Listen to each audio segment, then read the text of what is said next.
दमदार तेजी, और ये तेजी है लगातार तीसरे दिन हैट्रिक लगाते हुए बाजार, लेकिन क्लोजिंग तक ये मजबूती बरकरार रख पाएंगे या फिर आएगी मुनाफा वसूली, मजबूती और बढ़ेगी या फिर दिखेगी कमजोरी, और क्या करें आप अगले हफ्ते की तैयारी रहेगा इसी पर खास फोकस। स्वागत है आप सबका फाइनल ट्रेड में। नमस्कार, मैं हूं अनिल सिंघवी। और नमस्कार, मैं हूं दीपांशु भंडारी। और अनिल जी, मौसम विभाग ने तो मूड सुधार दिया है, तीसरे साल नॉर्मल मानसून की एक्सपेक्टेशंस हैं। और कौन से बड़े ट्रिगर्स हैं सर आने वाले 1.5 घंटे? बस खराब खबरों के दौर में यही और नहीं सुनना चाहते थे कि पिछले 2 साल के बाद इस बार औसत से कम बारिश होगी। कम से कम दोनों ही, स्काईमेट और IMD दोनों ने ये कहा है कि बारिश ठीक होगी। Thank God. चलिए, जो ऊपर वाला दे रहा है उसके लिए उनको धन्यवाद, और उम्मीद करें कि मानसून वाकई में बेहतरीन साबित हो इस पूरे मुश्किल भरे माहौल में। लेकिन आइए बाजार की बड़ी बातें देख लीजिए। लगातार तीसरे दिन तेजी का माहौल है। निफ्टी 75 अंक मजबूत होकर 14,650 के आसपास वक्त बिताता हुआ। बैंक निफ्टी में सुस्ती है, लेकिन 32,000 के लेवल को होल्ड करने की कोशिश है। आखिरी 1.5 घंटा दीप नोट करके रख लीजिए। बैंक निफ्टी के लिए कुछ बढ़िया बेहतरीन इंटरेस्टिंग एक्शन वाला होने की तैयारी में है, जिस पर नजर रहेगी हमारी। बैंक्स को छोड़ दें तो लगभग सारे सेक्टर हरे निशान में। ऑटो इंडेक्स जबरदस्त तेजी के साथ बढ़ता हुआ, और उसमें भी ज्यादा योगदान 2 व्हीलर्स का है। कमी देखने को मिलेगा आपको 2 व्हीलर्स 4 व्हीलर्स से ज्यादा तेज भागते हुए, और वो है स्टॉक मार्केट में सारे के सारे बजाज, हीरो, आईशर जैसे शेयर मजबूती के साथ, TVS जैसे शेयर मजबूती के साथ ट्रेड करते हुए। IT इंडेक्स 1.5% मजबूत है। Thank you very much Wipro. 10% उछाल दमदार नतीजों के बाद। तो IT में TCS और इन्फोसिस दोनों नतीजों के बाद जो खराब प्रदर्शन किया, उसके बाद जो डर था कि IT share sell on news यानी कि सेल ऑन रिजल्ट है, विप्रो ने कहा जी नहीं, सब ऐसा नहीं है। और अकेला विप्रो भी 2 बड़े IT दिग्गजों का मूड बदल सकता है, और वही होता दिख रहा है पूरी तरह से। विप्रो के नतीजों के बाद सेक्टर की री रेटिंग फिर से होती हुई आपके लिए। डाउ फ्यूचर्स सपाट है। कल रिकॉर्ड हाई बनाया अमेरिका में सारे इंडाइसेज ने। सारे से मतलब मेरा डाउ और S&P से है, नैस्डैक को छोड़ दीजिए। और उसके बाद आज सुस्ती का माहौल, और लगातार 11 दिन S&P 500 रिकॉर्ड बना चुका है। तो ये है इस वक्त ग्लोबल मार्केट्स का हाल। यूरोप एकदम मजबूती के साथ ट्रेड करता हुआ आपको नजर आएगा। ये इस वक्त का आपका पूरा बाजार का बड़ा रुझान। दीप। बिल्कुल सर, बड़ा रुझान है ये बाजार का। और जो आप रोटेशन की बात कर रहे थे सर, बिल्कुल वैसे ही होते हुए दिख रहा था। कल लग रहा था प्राइवेट बैंक्स थोड़ा पार्टिसिपेट कर रहे हैं, आज देखिए प्राइवेट बैंक्स में ज़्यादा एक्शन नहीं है। IT जो 2 दिन सुस्ती दिखा रहा था TCS इन्फी के बाद, आज वहां पर भी एक ज़बरदस्त रिबाउंड है। फार्मा तो ऑफकोर्स रोज कुछ ना कुछ कर रहा है, और ऑटोज में भी एक्शन आ रहा है। तो थोड़ा और जो रोटेशन है, कल जो एक अच्छी रिकवरी हमने आखिरी 1.5 घंटे में थोड़ा भरपूर एक्शन देखा था, क्या वैसे ही एक्शन एक्सपेक्ट करें या फिर इसी रेंज में उतार चढ़ाव चलता रहेगा? दीप, एक चीज कह सकता हूं कि डेटा अच्छे बनते हुए दिख रहे हैं। अच्छे से मेरा मतलब है तेजी वाले नहीं, नई मंदी वाले, भारी भरकम। तो कुल मिलाकर सीरीज के पहले दिन वीकली सीरीज में थोड़े डेटा बनते हुए नजर आ रहे हैं, और मजा तब आता है जब डेटा भरपूर हो आपके हाथ में। तो मैं इसलिए थोड़ा सा वक्त आपसे जरूर लूंगा, लेकिन एक चीज जरूर कहना चाहूंगा, वो ये कि आज के बाजार की स्टेबिलिटी ये इंटरेस्टिंग है। आप देखिए निफ्टी का पूरा चार्ट आपके सामने, और अगर हो सके तो निफ्टी और बैंक निफ्टी दोनों चार्ट दिखाइए। निफ्टी का चार्ट आपको आज बड़े दिनों बाद शांत ट्रेड की तरफ इशारा कर रहा है। नहीं तो आप देखिए कल के सेशन में आपने 14,350 का लो बनाया और 14,600 के आसपास का हाई, यानी कि आप करीबन 250 पॉइंट का उतार चढ़ाव देख चुके हैं, और वो भी मजबूत खुले, फ्लैट खुले, नीचे आए, नीचे आकर फिर से ऊपर, ऊपर से फिर नीचे, और फिर डे हाई पर बंद होना। वो आपको निफ्टी में एक स्टेबिलिटी आता हुआ दिख रहा है। बैंक निफ्टी में जाहिर सी बात है, जो बार बार आप कह भी रहे हैं, अब तो कहते कहते हम घिस भी गए, कि जब तक बैंक निफ्टी में आपको कोरोना के आंकड़े थोड़े कम होते ना दिखे, तब तक बैंक निफ्टी के लिए आउट परफॉर्म लगातार करना, निफ्टी से बेहतर प्रदर्शन करना मुश्किल होगा। तो निफ्टी जब शांत है, स्टेबल है, और पिछले 2 दिनों में बैंक निफ्टी निफ्टी के मुकाबले में थोड़ा ज़्यादा बढ़ चुका है, तो आज बैंक निफ्टी बैक सीट पर है। एक और चीज़, सेक्टोरल चर्निंग नाम की भी कोई चीज़ होती है मार्केट में, और वो हम हमेशा देखते हैं। तो आज निफ्टी को बचाने के लिए तैयार हो गए IT शेयर, ऑटो शेयर, तो फिर बैंक निफ्टी की जरूरत नहीं है, बैंकिंग शेयरों की जरूरत नहीं है, ये बाजार मान के चल रहा है। इसलिए भी बैंक निफ्टी थोड़ा सा ठंडा है। तो दोनों कारण है, 2 दिनों की आउट परफॉर्मेंस, कोरोना के बढ़ते मामले, और तीसरा आपको बचाने के लिए दूसरे सेक्टर्स हैं। तो ये 3 फैक्टर्स ऐसे हैं जिनसे बैंक निफ्टी थोड़ा सा ठंडा है।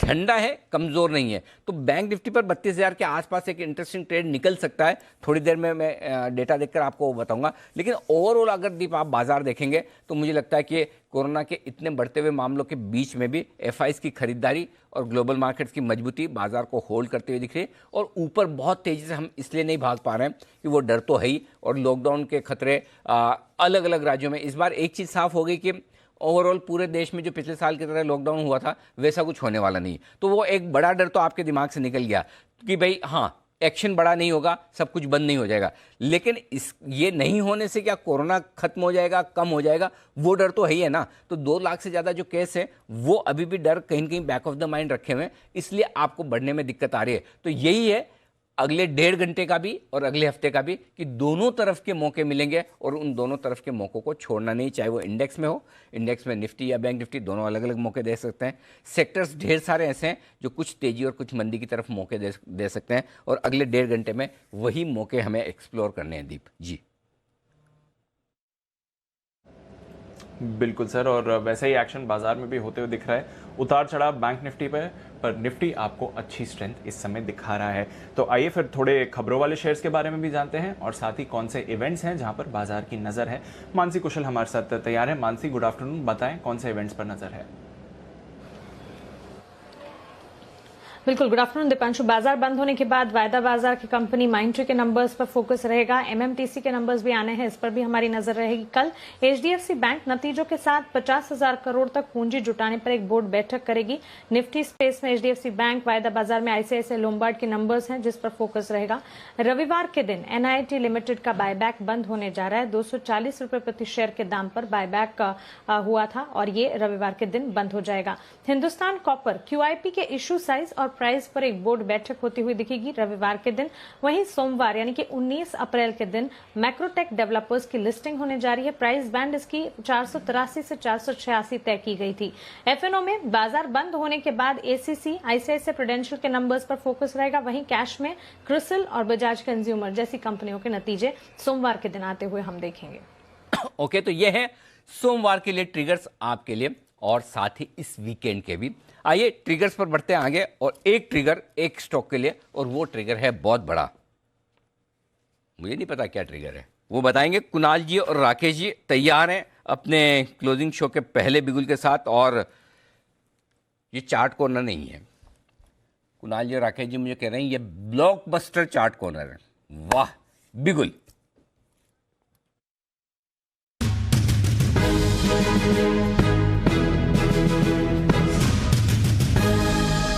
कुणाल जी, राकेश जी, जब भी आप ये इस तरह के मुश्किल एडजेक्टिव लगा देते हैं, ब्लॉकबस्टर चार्ट कॉर्नर, और जिसमें हमारे प्रोड्यूसर समझ नहीं पाते कि अब इसका क्या मतलब निकाले। अनिल जी ने तो बोल दिया ब्लॉकबस्टर, कुणाल जी राकेश जी ने मांग लिया, तो फिर हमें एक काम करते हैं कि हम उसका वॉल्यूम थोड़ा सा बढ़ा लेते हैं। तो दोपहर में जो लोग लंच करके आराम से थोड़ी सुस्ती में है वो जाग जाएं। कुणाल जी और राकेश जी का ब्लॉकबस्टर चार्ट कॉर्नर तैयार है, बताएं सर। देखिए अनिल जी, जब हमने अदानी को रिकमेंड किया था 460 के अराउंड, तो अब मतलब कि उस समय ये था कि बुल रन अदानी के बिना कुछ नहीं है। और कुछ दिनों पहले हमने बोला था बड़ा क्लियरली कि अगर फार्मा में आपके पास ग्लेनमार्क नहीं तो फार्मा की रैली में आपका मतलब कि पूरा एक्सपोजर नहीं है। और ग्लेनमार्क में वो एक बड़े चार्ट पर एक बड़ा ब्रेकआउट क्लियरली विजिबल है, और ये स्टॉक 640 की तरफ जा रहा है। तो अगर फार्मा के बुल रन को एंजॉय करना है तो ग्लेनमार्क फार्मा मस्ट है, और इसलिए ये ब्लॉकबस्टर चार्ट कॉर्नर पिक है। ओवर टू कुणाल जी। अनिल जी, देखिए बहुत बड़ा ब्रेकआउट ग्लेनमार्क में आता हुआ दिख रहा है। जिस तरह का बाजार का वातावरण है, अभी जो आपकी कमेंट्री हम सुन रहे थे उसमें चिंता सिर्फ कोरोना को लेकर है। और अगर अनिल जी कोरोना से कोई इम्यून सेक्टर है तो वो है फार्मा, जिसमें कि बड़ा ब्रेकआउट ग्लेनमार्क में आता हुआ दिख रहा है। तो ग्लेनमार्क को लेकर के चले, यहां पर 561 रुपए पर 561 पर स्टॉप लॉस रख करके बाय करें। पहला टारगेट होगा 605 रुपए का, 605 का पहला टारगेट, 620 रुपए का दूसरा टारगेट। तो बड़ा ब्रेकआउट हुआ है ग्लेनमार्क में, इससे ये चार्ट कॉर्नर से कुछ बड़ी कॉल है, इसीलिए ब्लॉकबस्टर है। बिल्कुल ब्लॉकबस्टर, और ब्लॉकबस्टर डेवलपमेंट जो ग्लेनमार्क में होते दिख रहे हैं वो कभी भी किसी भी वक्त सामने आ सकते हैं, और इसके सामने आने की उम्मीद पिछले हफ्ते की जा रही थी जब 535 तक ग्लेनमार्क पहुंचा था, और वो ये था कि शायद वीकेंड पर कहीं कहीं इनके एपीआई बिजनेस ही है शायद, हाँ एपीआई बिजनेस जिसकी जो एक सब्सिडी कंपनी है उसके आईपीओ लाने की तैयारी है उसकी। हमारी रिसर्च टीम ने उसका लिंक भी किया था, आपको डिटेल भी बताई थी कि वो आने की तैयारी में है। वो कब आता है देखने वाली बात है, हो सकता है फिर से वीकेंड सेशन है और वीकेंड सेशन पे ये खबरें गर्म होती हुई दिखती है इसके आईपीओ आने की तैयारी की। तो आईपीओ आएगा, वैल्यू अनलॉकिंग करेगा, ऐसा मानना है लोगों का, और इसी लिहाज से आप ग्लेनमार्क में भरपूर एक्शन होते हुए देख रहे हैं। तो ये है ब्लॉकबस्टर ऑफ माय गॉड, 7% की दमदार तेजी। ये है आज आपके लिए ग्लेनमार्क क्लोजिंग शो का पहला बिगुल। आइए और बिगुल आए और कुछ और एक्सपर्ट से राय ले, उससे पहले कुशल है तैयार बताने के लिए खबरों वाले शेयर। कुशल बताइए। अनिल जी, सबसे पहले एल&टी पर नजर रखिए। यहाँ पर कल भी मैंने आपको बताया था कि ऑर्डर जीतते हुए नजर आए थे, और यहाँ पर फिर से कंपनी ने एक बड़ा ऑर्डर जीता है। यहाँ 1000 से 2500 करोड़ तक का ऑर्डर मिलता हुआ दिखा है। साथ ही मारुति ने गाड़ियों के दाम करीब 1.5% तक ये बढ़ाते हुए नजर आए, 1.6% टू बी प्रिसाइज, और चुनिंदा कारों के जो दाम है वो आज से बढ़ोतरी होती हुई दिखेगी।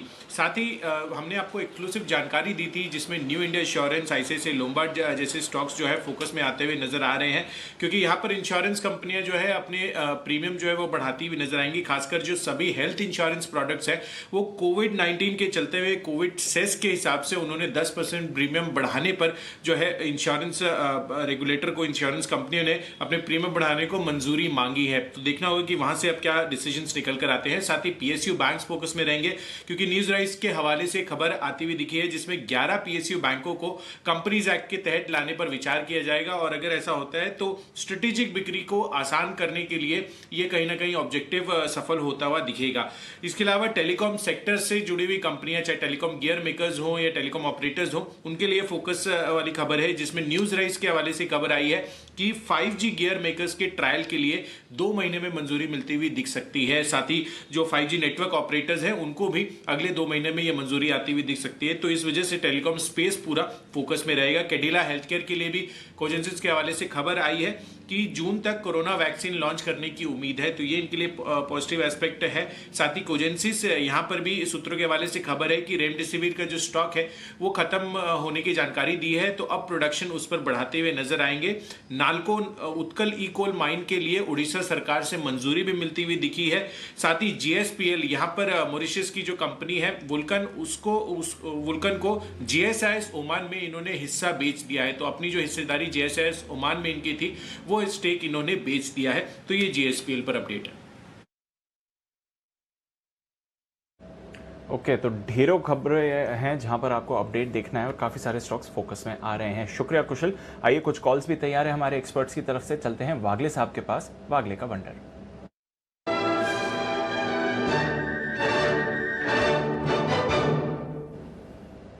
बताएं वागले साहब। Afternoon Deepanshu, afternoon Anil ji. I think Glenmark का पैटर्न सबसे बढ़िया है, लेकिन वो ऑलरेडी 6.5-7% के ऊपर चला गया है। अभी मेरा ये एक्चुअली कैचअप ट्रेड है, वो है सिप्ला अगर 942 के ऊपर चले जाता है तो इसमें भी वो 4-5-6% वाली मूव आनी चाहिए। मैं उसको अभी प्रीएम्प्ट कर रहा हूँ 937, 938 के करंट भाव में बाय करें, 929 के 10 रुपए के स्टॉप लॉस से। और जैसे ही ये 945 के ऊपर जाता है क्वांटिटी ऐड करे या डबल करे, स्टॉप लॉस वही रहेगा। मुझे लगता है ये 1000 तक जाने की तैयारी है। पोजिशनली 2 से 3 दिन में सिप्ला 1000 का टारगेट है। आज के लिए अगर आपको टारगेट चाहिए तो 955 का होगा। ओके, तो अभी के लिए टारगेट चाहिए तो 955, बट अगर आप थोड़ा पोजिशनली होल्ड कर सकते हैं तो 1000, 4 डिजिट का स्टॉक बनने के लिए तैयार है सिप्ला। जबरदस्त तेजी फार्मा काउंटर्स पर आपको आती हुई दिख रही है। एक एक करके सारे फार्मा काउंटर्स देखिए। ग्लेनमार्क, सिप्ला, ऑफ कोर्स वहां पर एक्शन आपको बनते हुए दिख रहा है। फाइजर पर 2.5% का उछाल है। अलेम्बिक फार्मा में आप खरीदारी देख रहे हैं। कैडिला, अभी थोड़ी देर पहले इसके बारे में हम बात कर रहे थे। बायोकॉन में भी मूवमेंट आते हुए दिख रहा है। सन फार्मा, ग्रैन्यूल्स, डिवीज, इन सारे स्टॉक्स में भी खरीदारी आपको आती हुई दिख रही है। तो फार्मा लग रहा है आने वाले 1.5 घंटे के लिए सेक्टर टू वॉच होना चाहिए। वैसे भी इस हफ्ते पिछले 10 दिन 15 दिनों से आप देख ही रहे हैं फार्मा में अच्छा एक्शन बन रहा है, बट इस समय और भी बढ़िया खरीदारी आपको होती हुई दिख रही है। अलेम्बिक फार्मा पर भी एक बार जरा राय लेते हैं सुमित जी से। ये ऑलरेडी 4 डिजिट का स्टॉक है। सुमित जी, अलेम्बिक फार्मा 1000 के ऊपर कैसा एक्शन दिख रहा है इस पे? Good afternoon Deepanshu. देखिए स्टॉक के अंदर मोमेंटम अच्छा है, स्टॉक अच्छा मूव दिखाना चाहिए। स्टॉक आज लोअर लेवल से एक अच्छा बाउंस और एक अच्छा रिबाउंड दिखा रहा है। स्टॉक के अंदर यहां से ऊपर में 1030 1050 तक के लेवल शॉर्ट टर्म में ट्रेडिंग के लिहाज से देखने को मिल सकते हैं और ओवरऑल 1100 रुपए तक के लेवल एलेम्बिक के अंदर देखने को मिलने चाहिए। तो आई थिंक जिन्होंने भी पोजीशंस बना रखी है वो लोग होल्ड करें और यहाँ पे फ्रेश खरीदारी भी की जा सकती है, जिसमें नीचे में स्टॉप लॉस लगाना होगा 970 980 के आसपास का। सुमित जी, जरा अपने गले का ध्यान रखें। आपको सुन के तो ऐसा लग रहा है कि 2-4 बार मैं ही गार्गल्स कर लूं, थोड़ा मैं ही गर्म पानी पी लूं, मतलब ऐसा फीलिंग आ रहा है। तो आई एम श्योर आप इतनी मुश्किल से कर रहे होंगे। तो मेरी दीप से भी रिक्वेस्ट है और आपसे भी निवेदन है कि अब मैं आपसे ना पूरे शो में सवाल नहीं पूछूंगा। जब भी आपका बिगुल हो ना तभी आप हाथ खड़ा कर देना कि मेरा बिगुल है भाई, मुझे कॉल देनी है। नहीं तो बाकी आई एम श्योर कि हमारे बाकी सारे गेस्ट वो उस पर कुछ बुरा नहीं मानेंगे कि भाई आज सुमित जी का गले को थोड़ा आराम करने दिया जाए। वाकई में आपकी आवाज़ सुन के लग रहा है आप शो कर रहे हैं, वही बड़ी बात है। Heads of. नहीं तो इतनी ऐसी सिचुएशन में वाकई में बोलना मुश्किल काम है। तो आप थोड़ा आराम करें, गर्म गर्म पानी पीते रहें साथ साथ में। और विश्वेश जी से हम पूरा काम करवाएंगे, आप चिंता मत कीजिए। और विश्वेश जी जरा एक बार साइड प्रोफाइल पोज दीजिए एक बार खाली विश्वेश जी को स्क्रीन पे दिखाइए। हाँ विश्वेश जी, जरा साइड पोज दीजिए एक बार, प्रोफाइल ऐसा। हाँ जरा साइड मतलब अपने लेफ्ट में या राइट में देखिए जरा। ओह ये बाल आप मतलब कटवा के आए हैं पैसे देकर?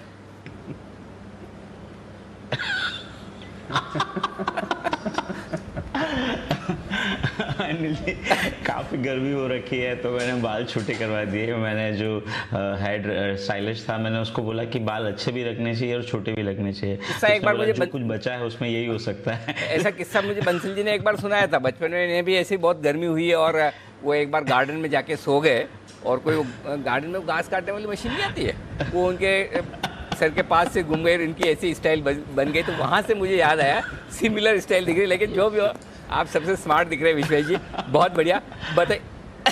और दूसरा एक और चीज़, हाँ हमारे वागले साहब सुबह जल्दी गए। वागले साहब चुस्त दुरुस्त है एकदम।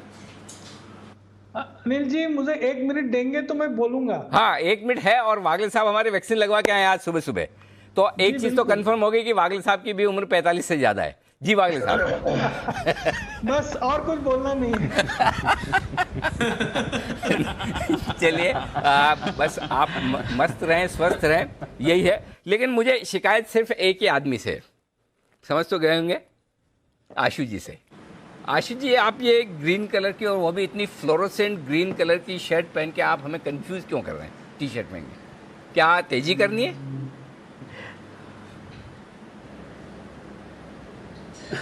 अनिल जी, जो फ्लोरोसेंट ग्रीन है हो सकता है तेजी नहीं, तो सर स्टेबिलिटी का साइन तो जरूर है। चलो बहुत बढ़िया। तो सर अब आपने इनडायरेक्टली मार्केट पूछी है टी शर्ट के कलर से, तो जवाब दे ही देता हूँ जी। अनिल जी देखिए, कोरोना का जो डर था लॉकडाउन वाला, वो मतलब लॉकडाउन जिस शेप और जिस अवतार में होना था वो तो अब समझ आ गई कि किस तरह का होगा।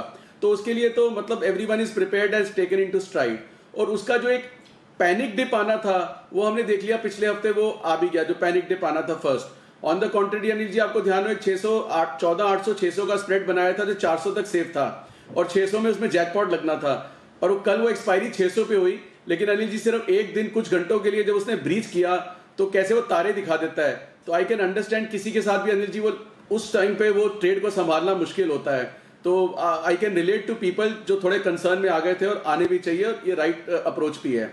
सो Anil ji, having said that, अब क्या है कि अनिल जी जो 1.5-2 लाख केसेस तो आ गए, अब क्या होगा कि 1.5 लाख का जब 1 लाख रह जाएगा या 1 लाख का 50,000 भी रहेगा, तो वो एक पॉजिटिव न्यूज होगी मार्केट के लिए।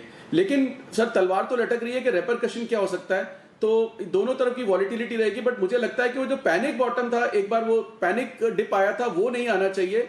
ग्रेजुअल फॉल अभी भी आ सकता है, बट अभी अनिल जी मुझे लगता है कि मार्केट स्टेबल टू पॉजिटिव है। तो उसके लिए एक स्प्रेड है जो कि अगर आप कहें तो मैं शेयर करता हूं। हाँ बिल्कुल, आप बताएं sir, bull spread. Anil ji 14,700 जो कि इन द मनी है, 14,700 की एक पुट लेनी है जिसका भाव चल रहा है 155-56 रुपए। 14,700 की एक पुट लेनी है जिसका भाव चल रहा है 155-56 रुपए, और 14,500 की दो बेचनी है अनिल जी जिसका भाव चल रहा है 81-82 रुपए। तो अनिल जी ये स्प्रेड बनाने में आपको 8 से 10 रुपए का क्रेडिट मिल जाएगा।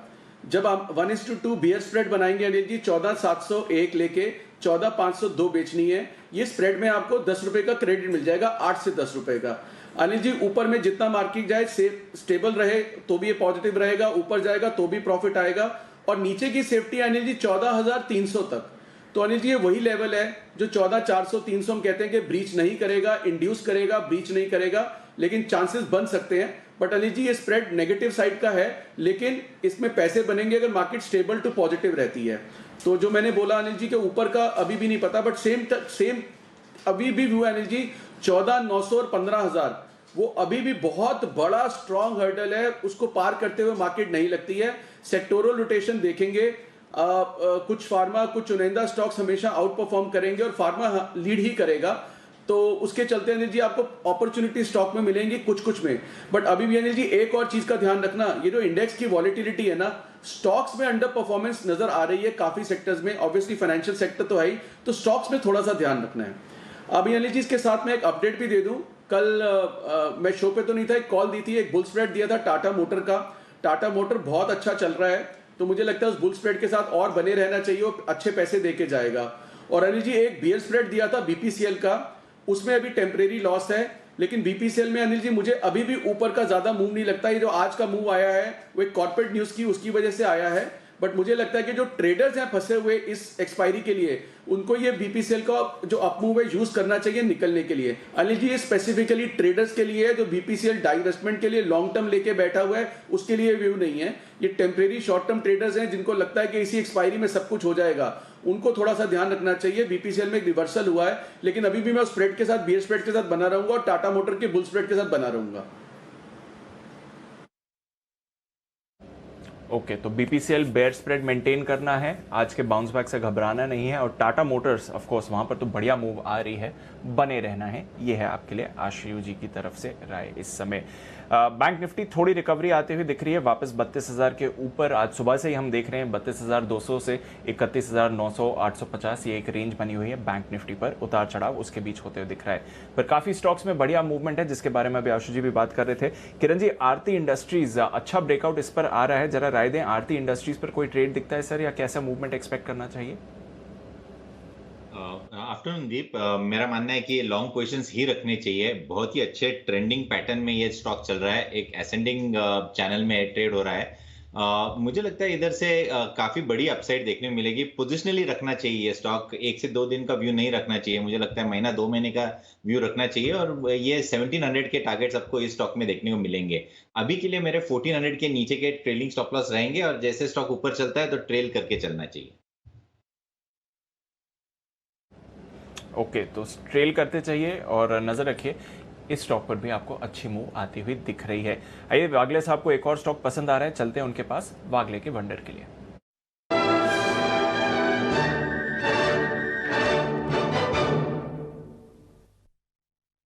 बताएं वागले साहब। दीपांशु, आज के दिन में फोकस फार्मा पे ही होना चाहिए। मेरे रडार पर एक कैश स्टॉक आया है, स्टॉक है स्टार, 927 का करंट भाव है, 924-925 का ब्रेकआउट लेवल है, आपको ब्रेकआउट के एकदम नजदीक मिला है, यहां पर ले लेना चाहिए। 920 तक आता है तो ऐड करना चाहिए। 907-906 का स्टॉप लॉस होगा, आपका एक 21 रुपए का रिस्क होगा, और मुझे मिनिमम 975-980 का रिवॉर्ड दिखता है, जो 2 से 3 दिन में आना चाहिए। आपका 61 रुपए का रिवॉर्ड होगा, और ये ऑन द अपसाइड 1010-1020 तक एक महीने में जा सकता है।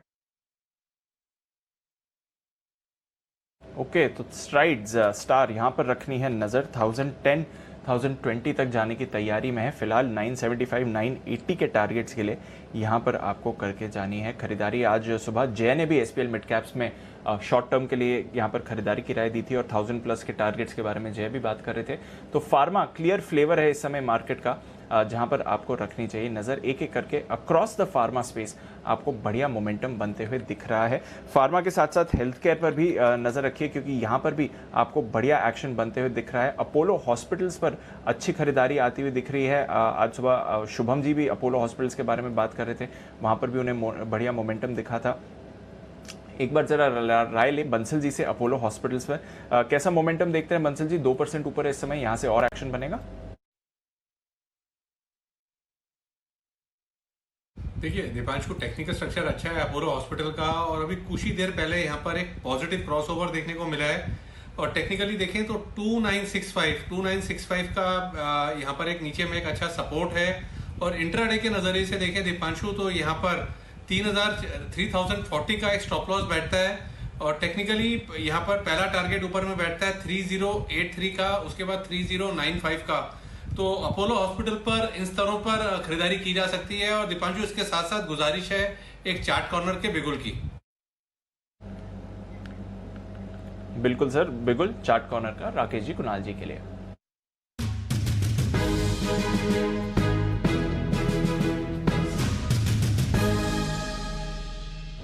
बताएं सर।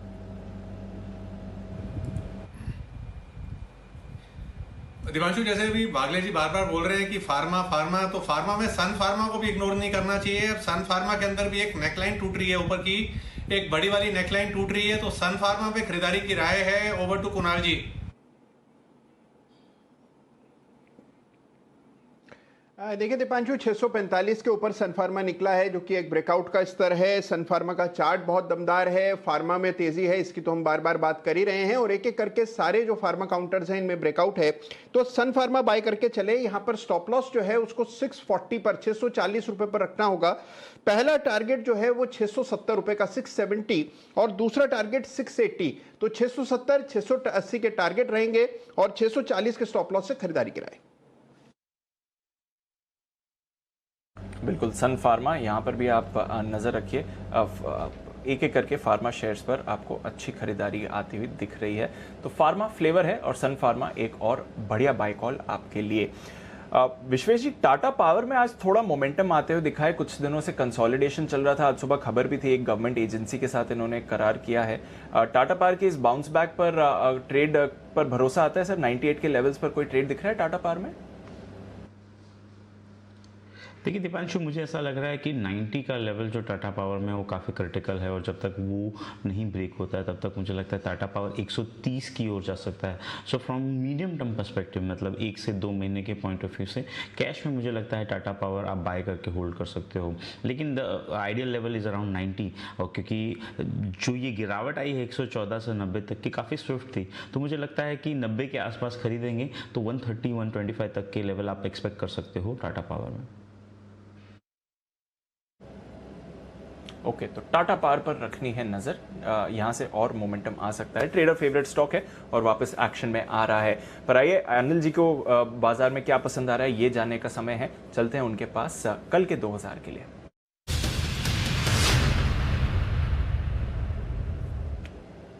बताएं सर। दीपा, शो की शुरुआत में मैं आपको एक ही बात कह रहा था कि अगले 1.5 घंटे में कुछ बड़ा कमाल दिखाने की तैयारी में है इंडेक्स में और बैंक निफ्टी में स्पेशली। और वो बैंक निफ्टी बात करते करते कमाल दिखाता हुआ नजर आ रहा है। दिन के हाई पॉइंट पर 32,170 पर बैंक निफ्टी चल रहा है। स्पॉट लेवल में बता रहा हूँ, यहाँ पर खरीदारी करने की राय है। बैंक निफ्टी बड़े ब्रेकआउट के लिए तैयार होता हुआ दिख रहा है और शॉर्ट कवरिंग के लिए भी 32,175 के आसपास इस वक्त स्पॉट लेवल है, यहाँ खरीदें। 32,000 तक आए तो और ऐड करें। और स्टॉप लॉस आपका होगा आज के लो का 31,911 का आज का लो है स्पॉट लेवल, तो 31,900 पर आपको स्टॉप लॉस रखना है। तो रिस्क रिवॉर्ड रेशियो काफ़ी फेवरेबल बनकर आता हुआ दिख रहा है। और आपका जो ऊपर का टारगेट बनेगा, पहला टारगेट 32,325 जो आज के हाई का है, 5-15 पॉइंट आप अपने हिसाब से दिमाग लगा लें। दूसरा 425, तीसरा 500 और उसके बाद 675। ये 4 टारगेट आप नोट कर लीजिए। 32,325, 32,425, 32,500 और 32,675। ये 4 टारगेट के लिए बैंक निफ्टी में खरीदारी करने की राय। बैंक निफ्टी ब्रेकआउट देने की तैयारी कर रहा है। 32,175 पे भी खरीदिए। 32,000 आए तो और ऐड कीजिए। 31,900 का स्ट्रिक्ट स्टॉप लॉस रखिए। दूसरा तरीका यह कि 32,200 का कॉल ऑप्शन आप खरीद सकते हैं, लगभग 500 रुपये के आसपास है, यहाँ पर खरीदारी कर सकते हैं।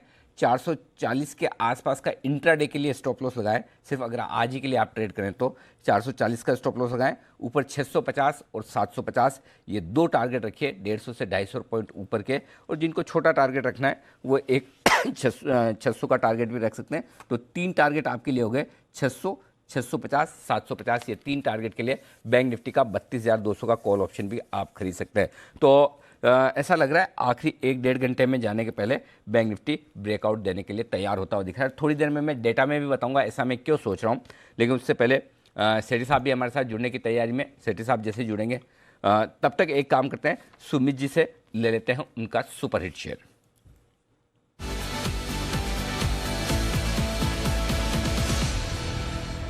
बताएं सुमित जी। अनिल जी, बाय का स्टॉक है, स्टॉक का भाव चल रहा है 41.70, 41.60 पैसा। स्टॉक का नाम है रिको ऑटो। रिको ऑटो के अंदर ब्रेकआउट दिख रहा है, लास्ट 5 दिनों के हाई ब्रेक हो रहे हैं। रिको ऑटो में मेरे को लग रहा है कि यहाँ से फ्रेश मोमेंटम बिल्डअप हो रहा है और स्टॉक यहाँ से एक बढ़िया और एक अच्छा अपसाइड मूव दिखाने को तैयार है। 45 रुपए का इसका पहला टारगेट होगा, 48 रुपए का इसका दूसरा टारगेट होगा। रिको ऑटो में यहाँ पे सीएमपी पे खरीदारी करके चलने का सलाह रहेगा। स्टॉप लॉस और रिस्क रिवॉर्ड रेशियो भी बहुत बढ़िया बैठ रहा है। 38 रुपए 50 पैसे के स्टॉप लॉस से रिको ऑटो में खरीदारी करें 45 से 48 के टारगेट्स के लिए। ओके, तो रिको ऑटो है वो स्टॉक जहां पर आपको करनी है खरीदारी 45 से 48 के टारगेट के लिए। ये है आपके लिए। आइए बढ़ते हैं आगे। सेठी साहब हमारे साथ जुड़ रहे हैं, वक्त है सदाबहार सेठी साहब का स्वागत करने का।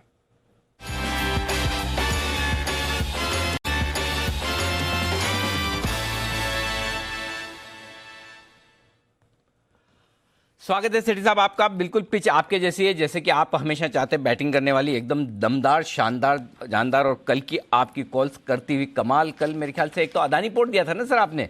हाँ अनिल जी, बिल्कुल अडानी पोर्ट दिया था। 740 पे रिकमेंड करा था, 790 का टारगेट था और हाँ। आज हाई 797 के हुए हैं। वाह, तो टारगेट अचीव हो गए उससे। क्या बात है, बधाइयाँ बधाइयाँ। तो कल का स्टॉक आपका कमाल करता हुआ दिख रहा है। बताएं सर, आज कौन से स्टॉक चुने आपने? अनिल जी, आज जो मैं थोड़ी देर जब से आप 2 बजे से जब शो शुरू कर रहे हैं तब के बाद से देखा हूँ कि बारी बारी से फार्मा स्टॉक्स ही सबके रडार पे आ रहे हैं और वही रिकमेंडेशन आ रही है। तो मैंने भी आज 2 स्टॉक फार्मा सेक्टर से निकाले हैं, एक कैश का स्टॉक और एक एफएनओ का स्टॉक है। तो पहले कैश के स्टॉक से शुरुआत करें या एफएनओ? नहीं, कैश वाला स्टॉक पहले अनिल जी। देखिए अनिल जी, कैश मार्केट का जो स्टॉक है एक दमदार कंपनी है। स्टॉक का अभी भाव चल रहा है 176-77 कंपनी का नाम है हाइकल, HIKAL, जो 100 अभी 76-77 के लेवल पे ट्रेड करता है। ये कंपनी फार्मा एपीआई तो बनाती है, इसके अलावा crop protection, speciality chemicals, biotechnology, ये सब सेगमेंट को भी कैटर करती है। कंपनी के 5 मैन्युफैक्चरिंग प्लांट्स है महाराष्ट्र और कर्नाटक में। एक बहुत ही दमदार R&D फैसिलिटी है और कंपनी के फंडामेंटल जबरदस्त है। रिटर्न ऑन कैपिटल एम्प्लॉयड है 20%, रिटर्न ऑन इक्विटी है 14-15% का, प्रोमोटर्स की हिस्सेदारी है 69%, कोई स्टॉक प्लेज नहीं है और वैल्यूएशन के लिहाज से सिर्फ 20 के मल्टीपल पे स्टॉक ट्रेड करता है, जबकि इस तरह की बाकी कंपनियां करीबन 35-40 के मल्टीपल पे ट्रेड करती है। दिसंबर क्वार्टर में नतीजे दमदार थे। पिछले साल के 28 करोड़ के सामने 40 करोड़ का प्रॉफिट रिपोर्ट किया कंपनी ने और अब जब फार्मा सेक्टर पूरा फोकस में है तो ये स्टॉक कमाल कर सकता है। मेरा इसमें शॉर्ट टर्म का टारगेट है 190 का, स्टॉप लॉस रहेगा 165। 165 का स्टॉप लॉस, 190 के टारगेट के लिए हाइकल ये है वो कंपनी जहां पर खरीदारी करने की राय है। ये एक बेहतरीन फंडामेंटल वाली मजबूत कंपनी जहां पर सेठी साहब है बुलिश। कैश मार्केट के स्टॉक्स में भरपूर एक्शन है और हाइकल उनमें से एक आपके लिए सेठी साहब की तरफ से। सेठी साहब अब बताओ एफएनओ वाला स्टॉक। एफएनओ वाला भी स्टॉक मैंने हिंट तो दे दिया था, फार्मा स्टॉक ही है और फार्मा क्षेत्र की दिग्गज कंपनी बायोकॉन, जिसके अभी फ्यूचर्स के प्राइस चल रहे हैं 417-18 के अप्रैल फ्यूचर्स। ये भी देखिए फंडामेंटल्स तो बहुत ही अच्छे हैं। ये बहुत वाइडली रिसर्च कंपनी है तो उस लिहाज से कुछ ज्यादा बोलने की जरूरत नहीं है। बट इसमें भी जो अभी देखिए ग्लेनमार्क में हमने देखा जब से उनके एपीआई कारोबार के आईपीओ की प्लानिंग हुई है, हमने स्टॉक में एक दमदार तेजी देखी। आज भी 6-7% बढ़ा हुआ है। वैसे ही बायोकॉन की एक सब्सिडियरी है बायोकॉन बायोलॉजिक्स, जो कि इनके बायोसिमिलर्स का कारोबार में है, उसकी भी आईपीओ की बिल्कुल तैयारी है इस कंपनी की। वो भी जब कब आएगा ये स्टॉक बहुत अच्छा कर सकता है। तो ये स्टॉक पे भी बहुत ही शॉर्ट टर्म में मुझे लगता है ये ग्लेनमार्क के आईपीओ के साथ साथ इस स्टॉक को भी रिलेट होना पड़ेगा। मुझे लगता है ये स्टॉक करंट लेवल पे खरीदे। शॉर्ट टर्म में टारगेट है 430 रुपए का, स्टॉप लॉस रखना है 410 रुपए। 430 का टारगेट, 410 का स्टॉप लॉस। बायोकॉन पर रखें नजर, और साथ ही हाइकिल, ये भी एक स्टॉक है जो सिटी साहब को पसंद है। शुक्रिया सिटी साहब हमारे साथ जुड़ने के लिए और एज ऑलवेज अपनी बढ़िया शॉर्ट टर्म पिक्स देने के लिए। पर आइए चलते हैं अनिल जी के पास और अब जानते हैं कि डेटा क्या सजेस्ट कर रहा है, मार्केट पर क्या स्ट्रैटेजी होनी चाहिए।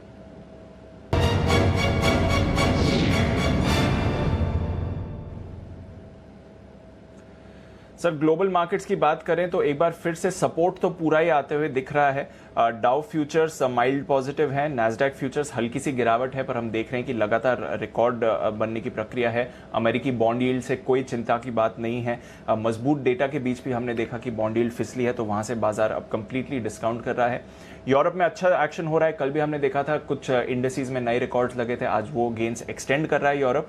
और साथ ही एशिया के बाजार भी मजबूत क्लोज हुए हैं। हांगकांग में हमने 225 अंकों की तेजी देखी, शंघाई ऑलमोस्ट 1% ऊपर था और जापान भी पॉजिटिव ही रहा। तो ग्लोबल क्यूज पॉजिटिव है सर, बताएं क्या करना चाहिए। बढ़िया है दीप, कहीं कोई समस्या नहीं है और ठीक है, थोड़ी सुस्ती वाला माहौल है तो देखेंगे कैसा क्या है। हमारी देखो ग्लोबल तो वैसे भी समस्या है नहीं, जो समस्या है हमारी अपनी है, लोकली है कोरोना के मामले, उसके अलावा तो कहीं कोई दिक्कत है नहीं। बाकी मार्केट हर तरह से ठीक है। मैं पहले आपके सामने थोड़े डेटा रख दूँ। पहली चीज़, हम हैं इस वक्त स्पॉट लेवल निफ्टी पर 14,675, ठीक है।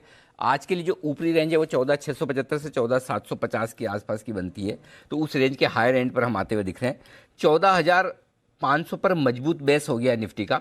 28 लाख शेयर है ओपन इंटरेस्ट में, पुट में हाईएस्ट भी है, उसके नीचे आप जाएंगे नहीं। 14,700 हल्की सी रुकावट का लेवल है। 23 लाख शेयर यहाँ पर है निफ्टी में कॉल राइटर्स। तो 14,600 के नीचे आप बंद नहीं होंगे और 14,700 के ऊपर बंद होने की संभावना थोड़ी कम है। तो यानी कि आज के लिए 25 पॉइंट की तेजी और है, उसके ऊपर जाएंगे थोड़ा सा चांस कम दिखता है। तो 14,675 14,725 ये रेंज बचे हुए 1 घंटे के लिए रहनी चाहिए आपकी, क्योंकि 14,700 पर जो कॉल राइटिंग है वो थोड़ी सी यहाँ पर रोकेगी और अगर वहाँ रुकता भी है तो कोई हर्ज नहीं, कोई गलत नहीं है, वो एक अच्छा हेल्दी संकेत है। लेकिन अगर 3 बजे के पहले 14,700 के पहले ऊपर निकलकर आप टिक गए और वापस नीचे नहीं आते हैं तो आप 14,750 14,775 तक की यात्रा आज और सोमवार तक की आराम से कर लेंगे। यानी कि यहाँ से 100 पॉइंट की तेजी और बन सकती है। व्यू पॉजिटिव रखिए, नीचे आए तो खरीदने का ध्यान रखिए, पहली बात। अब आइए बैंक निफ्टी 32,150 में। शो की शुरुआत में मैं इंतजार यही कर रहा था कि क्या ये 32,000 के पार निकलकर एक बढ़िया ब्रेकआउट देने की तैयारी करता है, और वो उसने तैयारी की। क्योंकि आप देखिए पिछले 3 घंटों में, ये बैंक निफ्टी का चार्ट आपके सामने, पिछले 3 घंटों में देखिए सिर्फ 4-5 मिनट के लिए, 10 मिनट के लिए, 15 मिनट होगा, ये जो बीच में हल्का सा वो ग्रीन में दिख रहा है ना, बाकी लगातार लाल निशान में। और 2:15-2:30 बजे के आसपास अचानक से इसने एक अच्छा उछाल दिखाया, वो भी डिप लगाने के बाद। यानी कि जो कमज़ोर लॉन्ग्स थे वो 32,000 के नीचे जैसे स्पॉट लेवल पर आया, उन्होंने स्टॉप लॉस ट्रिगर किए, हल्का हुआ और तुरंत प्रभाव से ऊपर खींच लिया। तो ये इस बात की ओर इशारा कर रहा है कि बैंक निफ्टी दिन के ऊपरी स्तरों की तरफ या कम से कम बॉटम पे नहीं, हायर साइड पर बंद होना चाहता है, ये संकेत देता हुआ दिख रहा है। अब ये संकेत डेटा से भी आता दिख रहा है। 32,000 के पुट पर 8 लाख शेयर हैं और 32,000 के कॉल पर 6 लाख शेयर। हालांकि बहुत बड़ा ओपन इंटरेस्ट नहीं है, लेकिन 32,000 के ऊपर निकलकर टिक पाना ये कॉन्फिडेंस देता है कि क्लोजिंग आपकी 32,000 के नीचे नहीं होगी, और 32,000 के ऊपर की क्लोजिंग अगर आपको आज मिलती है तो वो अच्छी ही मानी जाएगी। और ऊपर में फिर पहले 32,325, 32,425, 32,500 ये हैं लेवल्स जिसके लिए बैंक निफ्टी में आज और सोमवार के लिए आपके लिए जगह खुलती है। तो ये है डेटा दीप बैंक निफ्टी के लिए। अगर लॉन्ग पोजीशन है तो स्टिक स्टॉप लॉस आज के लो का रख लीजिए 31,900 का, और जिनको डीप स्टॉप लॉस लगाना हो उनका स्टॉप लॉस 31,700 का बनकर आता है, लेकिन 31,900 का स्टॉप लॉस काफ़ी होगा, सफिशिएंट होगा, ये ध्यान में रखिए। ये है दीप। बिल्कुल सर, तो बैंक निफ्टी बढ़िया तेजी के लिए तैयार हो रहा है। अभी थोड़ी देर पहले अनिल जी की तरफ से कल के 2,000 के लिए खरीदारी की भी राय आई है, और डेटा भी सजेस्ट कर रहा है कि बैंक निफ्टी पर एक बड़ी मूव आ सकती है। निफ्टी पर भी पॉजिटिव ही सेंटिमेंट है। आइए एक बिगुल बजाते हैं विश्वेश जी के लिए, वो भी एक कॉल देना चाह रहे हैं। बिगुल विश्वेश का विशेष।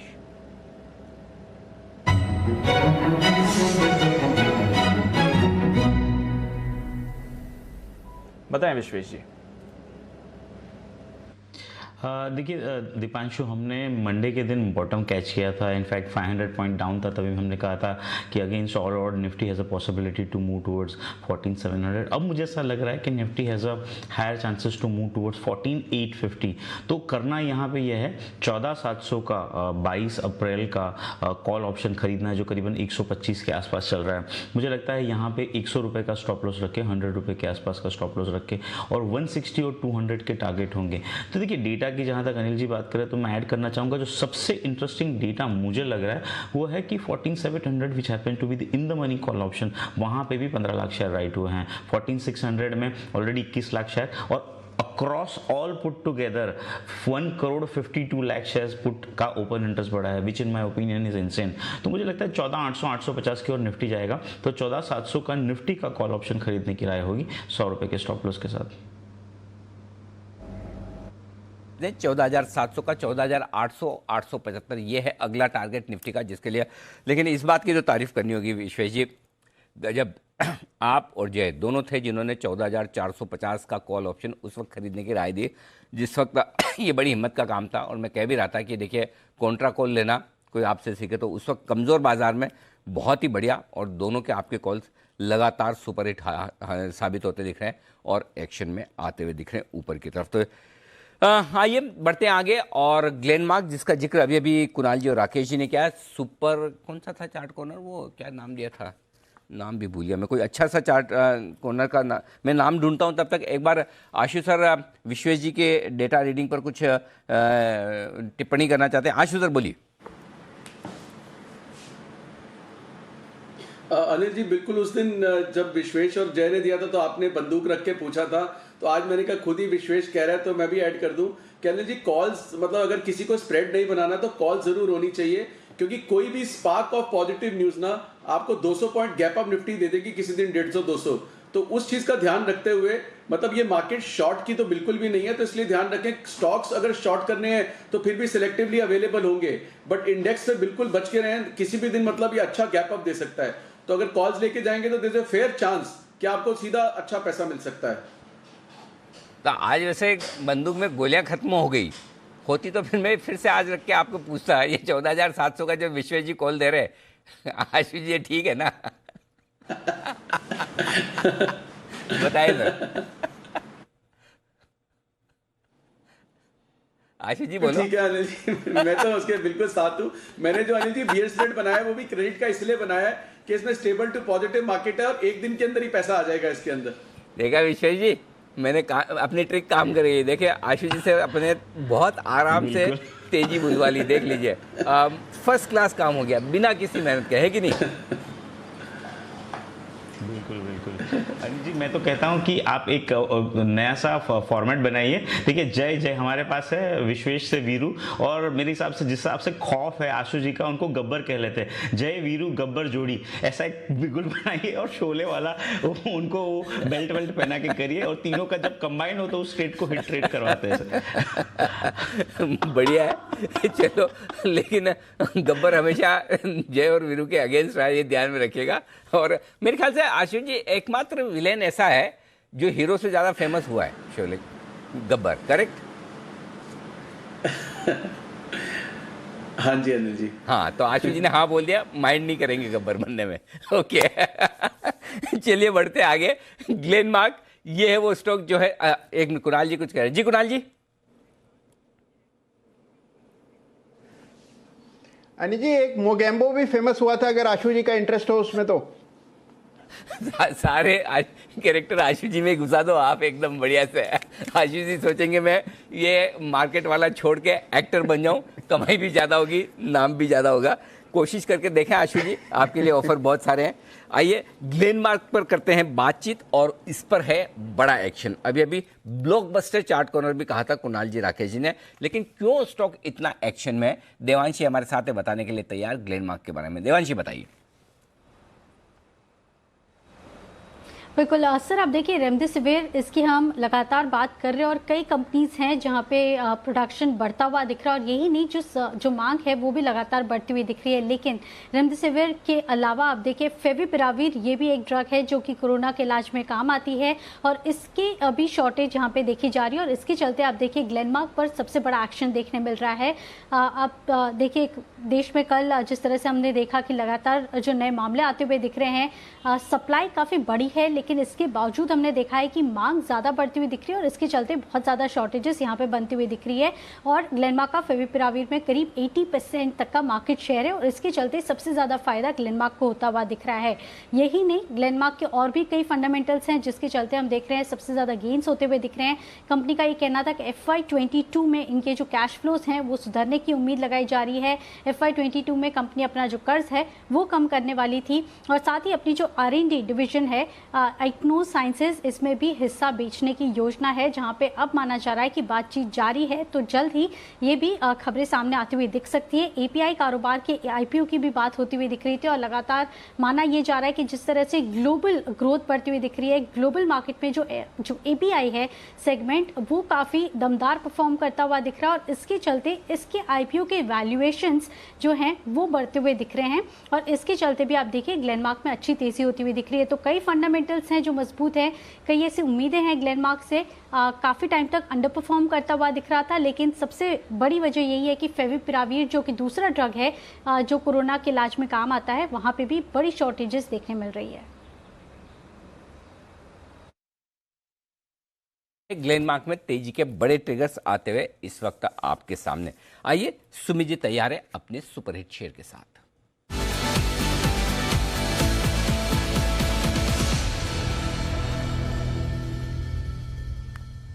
बताएं सुमित जी। अनिल जी, बाय का स्टॉक है, 448 का अभी भाव चल रहा है। स्टॉक का नाम है Laurus lab limited. Laurus lab के अंदर ब्रेकआउट है, रिसेंट के हाईज ब्रेक हुए हैं। स्टॉक यहां से एक तेजी का मूव दिखाना चाहिए। वैसे भी स्टॉक तेजी के ट्रेंड के अंदर में है तो मेरे को लग रहा है कि लॉरस लैब में यहां से खरीदारी करके चले। स्टॉक के अंदर यहां से ऊपर में 465 रुपया और 480 रुपया ये लेवल जल्दी ही देखने को मिलना चाहिए। यहाँ पे CMB पे खरीदारी करें, नीचे में इसके अंदर स्टॉप लॉस लगाए 435 का और ऊपर में टारगेट बनेगा 465 रुपए से लेके 480 रुपए तक के। जिस तरह से स्टॉक का स्ट्रक्चर बना हुआ है उसको देखते हुए मेरे को लगता है कि 3-4 दिन के अंदर ये टारगेट्स अचीव होने चाहिए। स्टॉक का स्ट्रक्चर बेहद मजबूत है, फ्लैग पैटर्न का ब्रेकआउट है, continuous higher high higher low formation में ट्रेड कर रहा है और ये स्टॉक के अंदर एक तेजी का ट्रेंड मेंटेन है तो खरीदारी करके चलने का सलाह रहेगा 465 से 480 के टारगेट्स के लिए, 435 के स्टॉप लॉस से। ओके, 435 के स्टॉप लॉस से खरीदारी करें। लॉरस लैब्स एक और कंपनी जो फार्मा क्षेत्र से जुड़ी हुई है तो फ्रंट एंड सेंटर फोकस पूरा का पूरा फार्मा पर है। पर इंडेक्स पर भी है भरपूर एक्शन, 100 पॉइंट्स की तेजी आपको निफ्टी पर दिख रही है। आइए स्वागत करते हैं निफ्टी के निशानेबाज नितिन मुरारका का।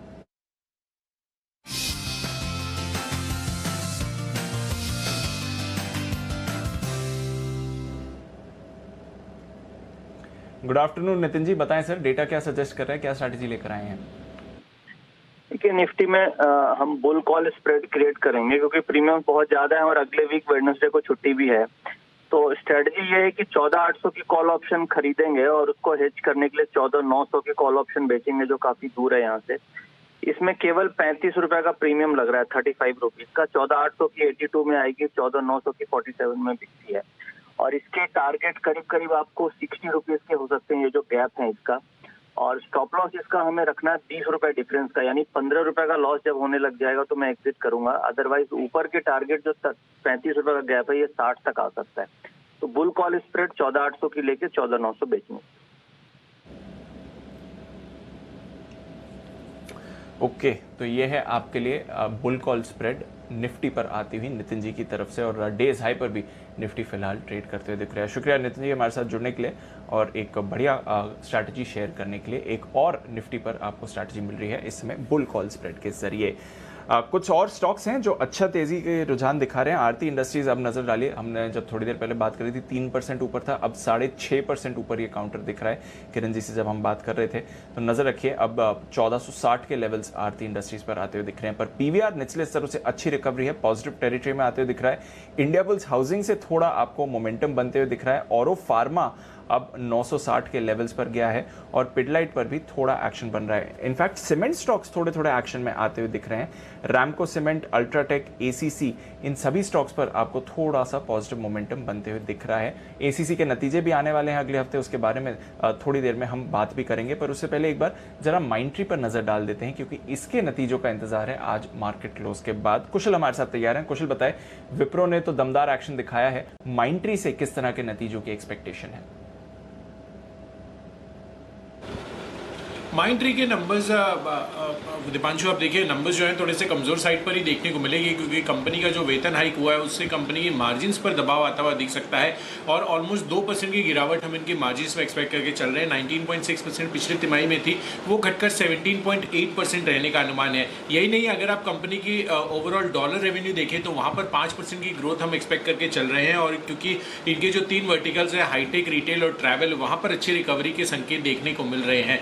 और साथ साथ अगर आप कंपनी का मुनाफा देखें तो अन्य आय घटने की वजह से कंपनी के मुनाफे में करीब 8% की गिरावट हम एक्सपेक्ट करके चल रहे हैं और 300 करोड़ रुपए का मुनाफा कंपनी दर्ज कर सकती है। अब देखना ये इंटरेस्टिंग होगा कि किस तरह से इनके जो टॉप क्लाइंट्स हैं वहाँ क्या कमेंट्री आती है, उनकी जो आईटी क्लाइंट बजट स्पेंडिंग है वो किस तरह से रहती है और साथ ही कंपनी की अगर आप रिटेल वर्टिकल, खासकर ट्रैवल वर्टिकल की बात करें जो काफ़ी सिग्निफिकेंटली कंट्रीब्यूट करता है उनके रेवेन्यू में, वो आगे के लिए किस तरह की कमेंट्री आएगी क्योंकि कहीं ना कहीं देश और दुनिया भर में वापस से जो सेकेंड वेव ऑफ कोविड की सिनेरियो बन रहा है उस वजह से कहीं ना कहीं हो सकता है कि कमेंट्री थोड़ी सी वीक आती हुई नजर आए। पर यही है कि यहाँ पर देखना होगा कि ओवरऑल नंबर्स जो है विप्रो की तरह सरप्राइज करते हैं।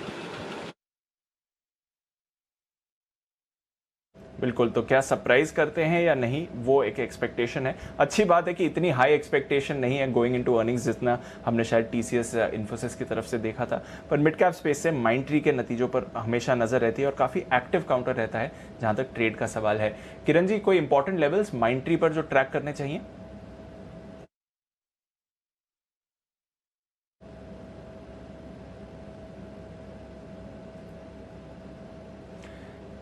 किरण जी, म्यूट है आपका ऑडियो सर। 2000 का बहुत ही इंपॉर्टेंट लेवल है। 2000 के नीचे जाने की प्रोबेबिलिटी बहुत ही कम है। मुझे लगता है इधर से ऑन द हायर साइड 2220, 2240 के लेवल्स देखने को मिल जाने चाहिए। लॉन्ग पोजीशंस के लिए 2000 के नीचे के स्टॉप लॉसेस सजेस्ट करता हूं। ओके, तो ये है आपके लिए माइंडट्री। 2000 के करीब आपको एक अच्छा सपोर्ट इस काउंटर पर आते हुए दिख रहा है। हफ्ता उतना अच्छा नहीं रहा है और स्पेशली जिस तरह से टीसीएस, इन्फी के बाद आईटी स्टॉक्स में गिरावट आई थी, अब देखते हैं कि नतीजों के बाद माइंडट्री की चाल कैसी रहेगी। आज शाम आने वाले हैं इसके नतीजे, पर एविएशन काउंटर्स पर भी आपको रखनी है नज़र। हालांकि फिर से रेस्ट्रिक्शंस आ गई हैं कोरोना को लेकर, तो ट्रैवल सेक्टर पर कितना प्रभाव पड़ेगा ये एक इंटरेस्टिंग फैक्टर रहेगा। बट पिछली तिमाही में कुछ इंटरेस्टिंग डेवलपमेंट्स भी हुए थे।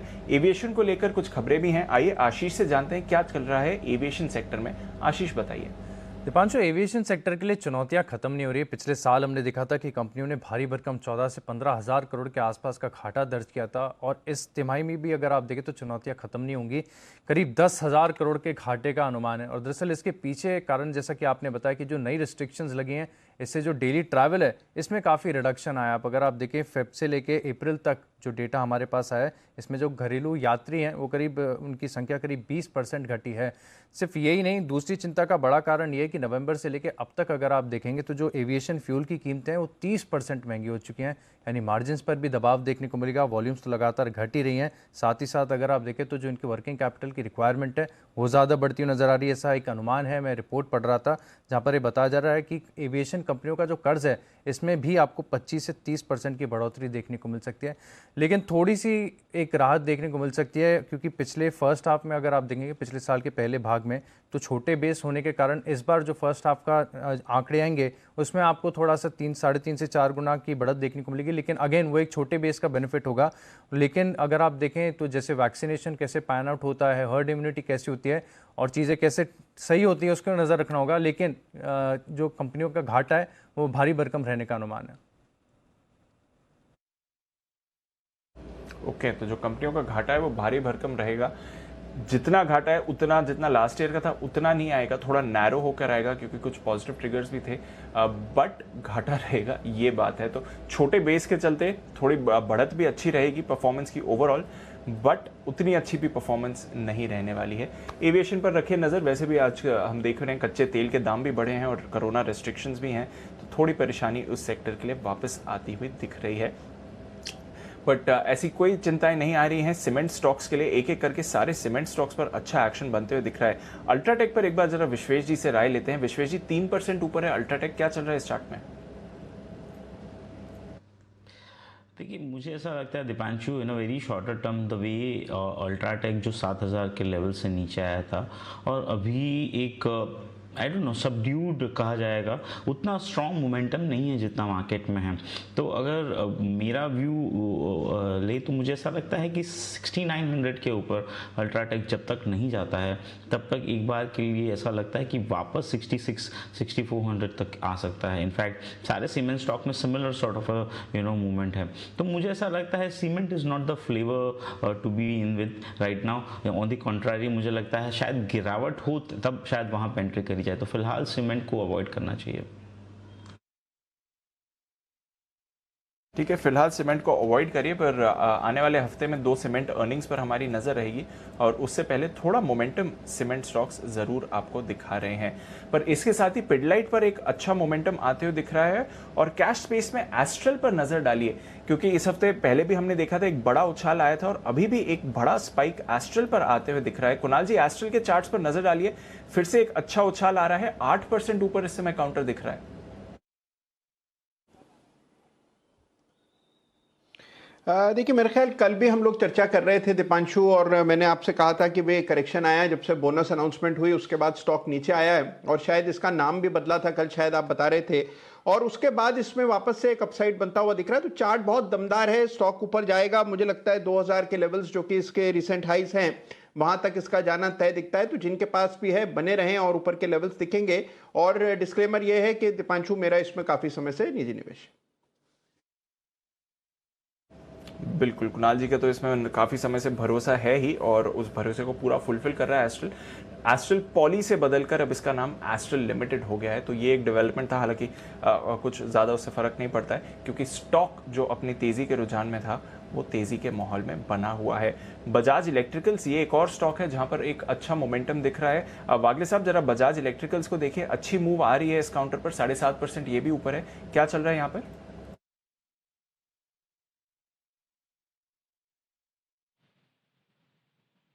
दीपांशु, पैटर्न अच्छा है। अगर ये क्लोज 1140 के ऊपर होता है, 1135 के भी ऊपर, तो मेरे हिसाब से ये ब्रेकआउट है और ये मूव लगभग 1170 1175 तक तो कम से कम कंटिन्यू होनी चाहिए। तो आपका स्टॉप लॉस 1110 का, टारगेट 1170 का, सॉरी 1170 का होना चाहिए।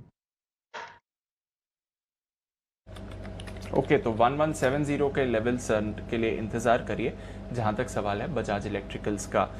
कल आने वाले हैं दिग्गज HDFC बैंक के नतीजे और काफ़ी इंटरेस्टिंग रहने वाला है क्योंकि अब फाइनली मॉरेटोरियम की बात नहीं है, तो किस तरह का NPA रिकग्निशन होता है, आने वाले समय में बैंक अर्निंग से क्या एक्सपेक्ट करना चाहिए, एक बेंचमार्क भी यहाँ से आते हुए मिलेगा।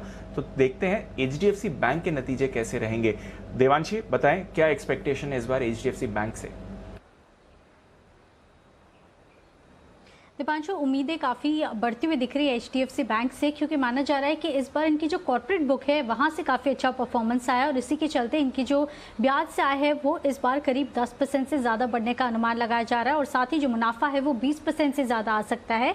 लोन ग्रोथ की बात करें तो यहाँ पर डबल डिजिट का अनुमान लगाया जा रहा है, 13% से लेकर 15% के बीच में लोन ग्रोथ की भी उम्मीद की जा रही है। और ज़्यादातर आप देखिए रिटेल लोन से इस बार बहुत ज़्यादा ग्रोथ नहीं आई है, लेकिन जो कॉर्पोरेट बुक है वो इस बार थोड़ी सी अच्छी से ग्रो करती हुई दिखी और इसके चलते आप देखेंगे करीब 14% तक की ग्रोथ आपको लोन बुक में दिख सकती है।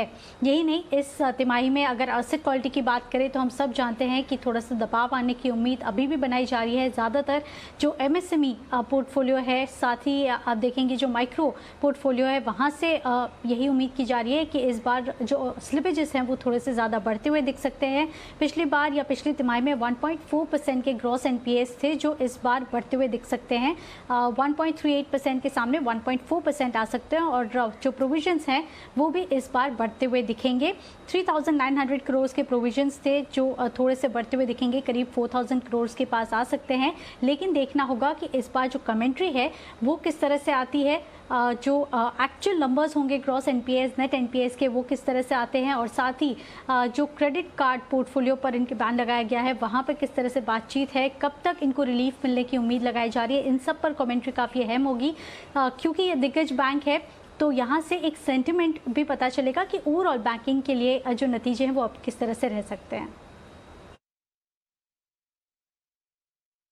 बिल्कुल, तो इंटरेस्टिंग एक्शन रहेगा जहां तक बैंक्स का सवाल है। Ashu ji, just as an approach, call नहीं ले रहा हूं but just as an approach, क्योंकि अब असली पिक्चर आएगी मॉरेटोरियम जाने के बाद बैंक्स की एनपीए सिचुएशन और एसेट क्वालिटी को लेकर, क्या एक्सपेक्टेशन होनी चाहिए इस बार अर्निंग सीजन में बैंक्स के लिए?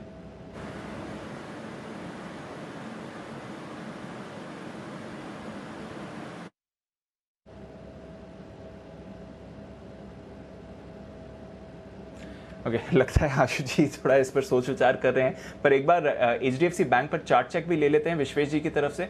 विश्वेश जी, इंपॉर्टेंट लेवल्स एचडीएफसी बैंक के लिए? देखिए दीपांशु, एक चीज़ समझनी होगी कि एचडीएफसी और आईसीआईसीआई दोनों बैंक जो है वो साइडवेज है टू सम एक्सटेंट, और एचडीएफसी बैंक का बहुत ज़्यादा क्रिटिकल सपोर्ट है 1360 के आसपास।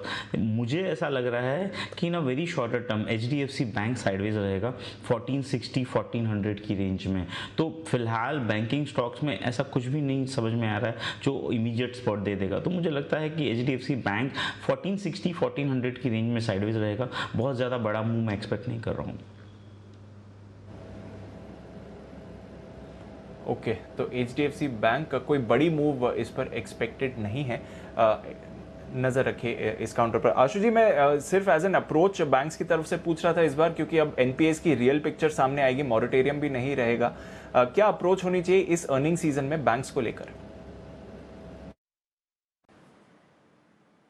देखिए दीपांशु, एक क्वेश्चन मार्क बैंक्स पे जो करंट सिचुएशन है उस पर फिर लग गया है, तो there could be a sense of under performance और वो कंटिन्यू दिख भी सकती है। अब आप देखिए दीपांशु, अगर आप स्क्रीन पे पिछले 3 दिन से देख रहे हो, अगर मार्केट में स्ट्रेंथ भी आता है, पीएसयू बैंक्स भी बिल्कुल पार्टिसिपेट नहीं कर पा रहे, बाकी बैंक्स भी, और पर्टिकुलरली आप इंडस, आरबीएल, बंधन, ये देखें कि मतलब ये पुराने लोज की तरफ कैसे मतलब जा रहे हैं। तो बैंक्स में मुझे नहीं लगता कि कोई बहुत अच्छा ट्रेड है। ऑन द कॉन्ट्री, मैं ओवरऑल मार्केट के लिए भी बोलता हूं कि मुझे अगर तेजी खेलनी है तो मैं इंडेक्स में रहूंगा, और इंडेक्स में रहने से चाहे वो बैंक निफ्टी हो, अगर कोटक आउट परफॉर्म कर सकता है, या अगर एचडीएफसी बैंक रिजल्ट्स के बाद करेगा, तो मुझे लगता है वो सब कुछ बैंक निफ्टी में प्राइस इन रहेगा। तो अगर किसी को तेजी करनी है तो इंडेक्स के साथ रहना चाहिए इस वक्त, बैंकिंग में तो पर्टिकुलरली स्टॉक्स में नहीं रहना चाहिए।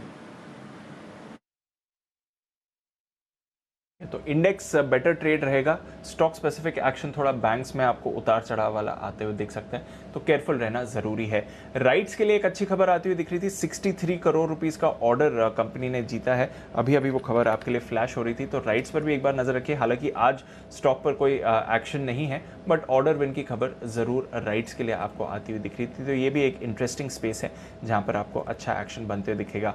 ग्रैन्यूल्स इंडिया बड़ा स्पाइक इस पर आते हुए दिख रहा है, और अनिल जी ने भी पिछले समय काफी समय से इस पर भरोसा जताया है। एक बार बंसल जी जरा ग्रैन्यूल्स इंडिया के चार्ट देखें, ये स्पाइक आ रहा है, कोई बीटीएसटी ट्रेड नजर आता है?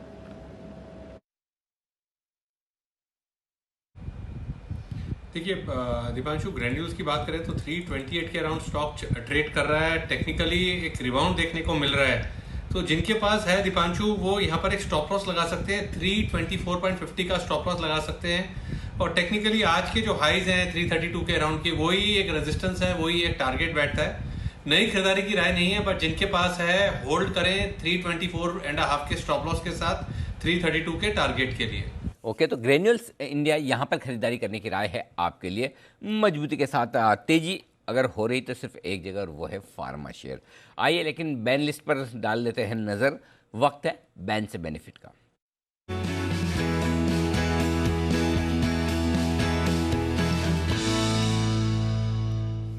आशीष बताएं क्या है सिचुएशन? अनिल जी, जो परमानेंट मेंबर है वो तो बना ही रहेगा। सेल बिल्कुल 104% है अभी भी मार्केट वाइड पोजीशन लिमिट, बिल्कुल कम नहीं हुई है। दूसरा स्टॉक है सन टीवी, जिसका अनुमान हम थोड़े दिन पहले लगा ही रहे थे कि स्टॉक बैन में आ सकता है। अब यहाँ पर मार्केट वाइड पोजीशन लिमिट 95% के मार्क को क्रॉस कर गई है, 107% है फिलहाल। ये भी आ जाएगा, निश्चित है, तो पक्का आएगा, पक्का आएगा।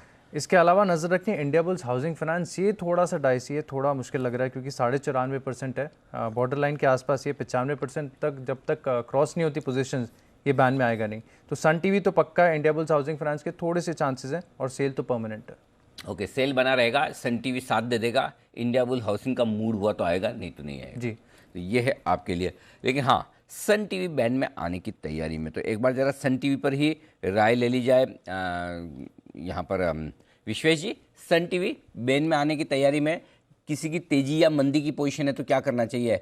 बैंड में जा रहा है, जाने दें, पोजीशन बनाए रखें, खत्म करनी है, क्या करना है? देखिए अनिल जी, एक आप चीज़ नोटिस करोगे तो 16 मार्च से जो कंसिडरेबल टाइम होता है, ऑलमोस्ट 1 मंथ होता है, स्टॉक की जो रेंज है 495, ऊपर में 490, 85 और नीचे में 480।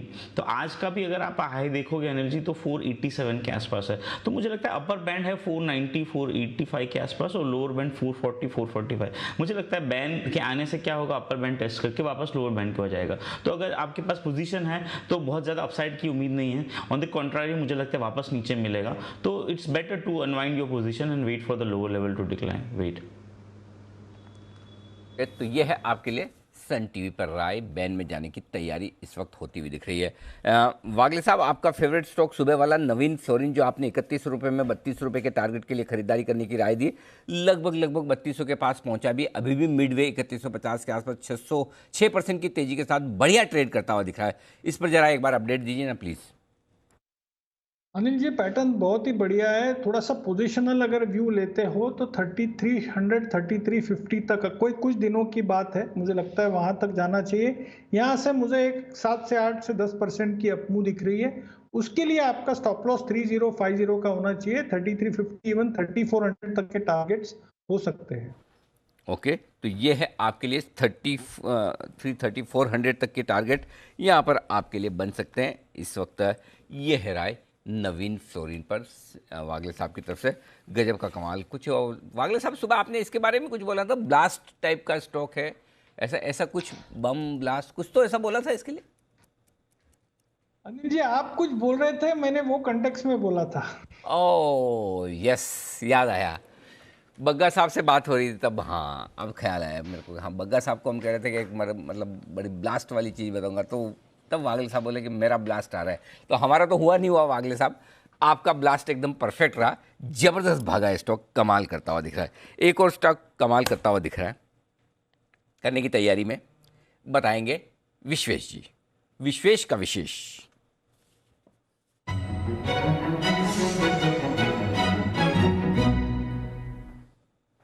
बताएं Vishwesh ji. Anil ji, metal stocks have shown some sign of weakness, और अभी लास्ट आधे एक घंटे में ऐसा लग रहा है कि मेटल स्टॉक में वो स्ट्रेंथ नहीं है जो रिलेटिवली दूसरे मार्केट सेक्टर्स में है। तो मुझे लगता है कि मेटल्स में एक प्रॉफिट बुकिंग देख सकते हैं, शार्प प्रॉफिट बुकिंग कहूँगा। तो मेरी ओर से बेचने की सलाह है टाटा स्टील। टाटा स्टील आप 950, 960 से 840 आया था, और उसके बाद में 50% रिट्रेसमेंट किया और 915 के आसपास, और आज एग्जैक्टली वहाँ से फेल हो रहा है। और अभी मैं नोटिस कर रहा था JSW स्टील में बहुत ब्यूटीफुल शॉर्ट सेटअप है। तो मेरी ओर से टाटा स्टील को शॉर्ट करने की राय है। मुझे ऐसा लगता है कि अगर मार्केट में वीकनेस आई तो शायद metal as a sector could be the first sector जहां पे प्रॉफिट बुकिंग शार्प हो सकती है। तो टाटा स्टील को शॉर्ट करें 914 के स्टॉप लॉस से, 870 और 850 के दो बड़े टारगेट के लिए मुझे लगता है टाटा स्टील को कैरी करना चाहिए। इवन JSW स्टील भी शॉर्ट अच्छा लगता है मुझे करंट लेवल पे। ओके, आशु सर, टाटा स्टील शॉर्ट कर रहे हैं विश्वेश जी। अनिल जी देखिए, सबसे बड़ी जो अच्छी चीज है ना अनिल जी, देखिए अगर पिछले 2 मंडे अगर आप देखें कि जब से कोविड हुआ है ये ब्लैक मंडेज हुए हैं, तो अनिल जी जो मैं मतलब बार बार नहीं मैं बोलता हूँ कि अगर 3 चीजें लेके जा रहे हैं तो एक तो बेचनी चाहिए, तो ये पेयर ट्रेड तो डेफिनेटली अच्छा होता ही है। तो अगर विश्वेश ने आइडेंटिफाई किया तो मैं बिल्कुल हूँ। जैसे मैंने अनिल जी टाटा मोटर लिया, या ग्रैन्यूल्स बाय है, या ग्लेनमार्क बाय है, तो उसके अगेंस्ट हमने BPCL शॉर्ट रखा है। तो ऐसे अगर विश्वेश ने आइडेंटिफाई किया एमिटेंस में जो कि स्क्रीन दिखा भी रही है, तो हो सकता है, मतलब अनिल जी देखिए, बेचने का मजा तो स्ट्रेंथ में ही आता है, स्ट्रॉन्ग सेक्टर में, और पैसे भी आपको मिलेंगे। जो वीक होता है, जो मरा हुआ आता है, उसमें क्या होगा? आज अगर मेटल्स कोई भी नहीं बेच पा रहा अनिल जी, डर लगता है जब ऐसे सेक्टर से, तो वहीं पे तो अनिल जी डर के आगे जीत होती है।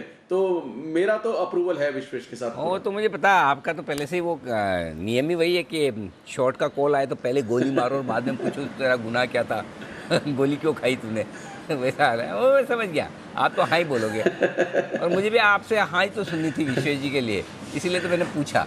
नहीं तो कभी कभी मैं तेजी वाले सौदे में, जैसे वो L&T फाइनेंस के लिए मैं पूछ के फंस गया वैसे मैंने कहा चलो हो सकता है अब तो आशु जी का मूड बदला हो, तो अभी मैंने भी डिसाइड कर लिया, तेजी वाले में पूछने का ही नहीं आशु जी से ओपिनियन, मंदी वाले में राय ले लेने का फटाफट नहीं, लेकिन बिल्कुल टाटा स्टील, जो एक बात आपने कही वो मुझे बड़ी अच्छी लगी, वो ये है कि बेचने का मजा तो उन्हीं स्टॉक्स में जो मजबूत हो, अच्छे ट्रेड कर रहे हो। तो ये है आपके लिए राय। आइए वागले साहब के लिए बिल्कुल वागले का वंडर।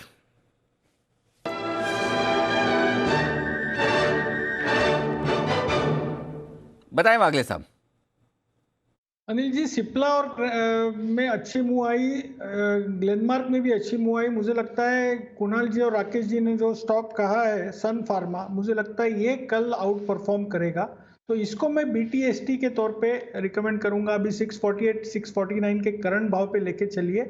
आपका स्टॉप लॉस 644 का होना चाहिए, 644 ब्रेक होता है तो आपको निकल जाना चाहिए। रिस्क सिर्फ 5 रुपए की होगी। ऑन द अपसाइड 663 टू 665, 20 रुपए 15 से 18 रुपए यहाँ से मिलने चाहिए, और मुझे लगता है ये मूव कल के दिन में आनी चाहिए। बिल्कुल, तो सन फार्मा पर वोट ऑफ कॉन्फिडेंस वागले साहब की तरफ से भी आ रहा है। राकेश जी, कुणाल जी को भी चार्ट कॉर्नर में ये काउंटर पसंद आ रहा था, और देखिए अच्छी तेजी का माहौल ये भी दिखा रहा है। तो सन फार्मा पर रखिए नज़र, और इंडस टावर्स पर भी रखिए नज़र, क्योंकि यहाँ पर पिछले कुछ मिनटों में अच्छी खरीदारी के संकेत आते हुए दिख रहे हैं। तो इंडस टावर्स एक और काउंटर है जहाँ पर आपने थोड़ी खरीदारी होते हुए देखिए। सुबह से ही एक्टिव है पर अभी थोड़े एक्शन में आ रहा है। ICICI लोम्बार्ड, इसके नतीजे कल हैं, उससे पहले ये काउंटर भी आपको मूवमेंट दिखा रहा है। और SRF बाजार का एक और फेवरेट स्टॉक जहाँ पर इस समय खरीदारी के संकेत हैं। किरण जी, SRF की चार्ट देखिए, यहाँ पर भी मूवमेंट आ रहा है 6150 के लेवल्स पर। SRF कैसा लगता है सर? SRF के चार्ट पैटर्न भी अच्छा है दीप, और 5900 ये 100 पॉइंट एक बहुत इंपॉर्टेंट सपोर्ट का काम करेंगे। जो ट्रायंगुलर पैटर्न का ब्रेकआउट मिला था 8 एक दिन पहले, वो बहुत ही शानदार था, और मेरा मानना है कि इधर से अच्छी भली अपसाइड देखने को मिलेगी। 5850 का मेरा स्टॉप लॉस रहेगा। थोड़ा सा डीप डाउन है पर टारगेट्स भी बड़े हैं। 6400 6450 के टारगेट्स आपको 1.5 से 2 हफ्ते के अंदर देखने को मिलेंगे। बिल्कुल, तो 1 से 2 हफ्ते में 6400 के पार SRF आपको जाते हुए दिख सकता है। नजर रखिए इस काउंटर पर। एक खबर जिसके बारे में आज सुबह हम बात कर रहे थे, जिस तरह से कोरोना के रेस्ट्रिक्शंस बढ़ रही हैं, स्पेशली महाराष्ट्र में, जो ऑटो कंपनीज के लिए एक महत्वपूर्ण स्टेट है, इसका क्या प्रभाव पड़ सकता है आने वाले कुछ हफ्तों में। आइए जानते हैं कुशल के साथ। कुशल, क्या कंसर्न्स बन रहे हैं ऑटो कंपनीज के लिए जिस तरह से रेस्ट्रिक्शंस बढ़ाई जा रही हैं? बिल्कुल दीपांशु, आप देखिए जो जिस स्ट्रेंथ से एम्प्लॉयज़ को वहाँ पर काम करना चाहिए वो नहीं हो पा रहा है, क्योंकि जो ब्रेक द चेन गाइडलाइंस लागू की गई हैं महाराष्ट्र में, उसको ध्यान में रखते हुए काफ़ी सारी जो ऑटो कंपनियां हैं उन्होंने अपने प्रोडक्शंस को रिड्यूस कर दिया है। जो अपनी कैपेसिटी, जिस कैपेसिटी पे वो ऑपरेट करते हैं, वहाँ पर रिडक्शन देखने को मिल रहा है, क्योंकि ओवरऑल जो सोशल डिस्टेंसिंग की गाइडलाइंस है और साथ ही जो हाइजीन लेवल उनको वहाँ पर मेंटेन रखना है, उसको ध्यान में रखते हुए ये स्टेप्स उठाए जा रहे हैं। इनफैक्ट महाराष्ट्र की अगर आप बात करें तो देश में कुल वाहन प्रोडक्शन का करीब 20% हिस्सा जो है इस स्टेट से आता है, और साथ ही जो ओवरऑल इम्पैक्ट आता हुआ नजर आ रहा है प्रति महीने, अगर आप अप्रैल महीने से की बात करें तो करीब 30 से 40% इनका ओवरऑल प्रोडक्शन जो है वहां पर हमें गिरावट देखने को मिल सकती है। इनफैक्ट काफ़ी सारी कंपनियां हैं जिसमें अगर आप M&M की बात करें तो करीब 3 फैसिलिटीज़ इनकी महाराष्ट्र में है, वहां पर इम्पैक्ट हो सकता है, क्योंकि सोशल डिस्टेंसिंग और हाइजीन के नियम जैसे कि मैंने आपको बताया उसकी वजह से इनके कुल जो टोटल कर्मचारी है उनमें थोड़ी सी कमी आती हुई दिख रही है वहाँ पर। और साथ ही टाटा मोटर्स है, यहाँ पर भी इनका जो पुणे में प्लांट है उस पर भी इम्पैक्ट आता हुआ नजर आ रहा है, और वहाँ पर भी इन्होंने वैक्सीनेशन ड्राइव भी शुरू कर दी है।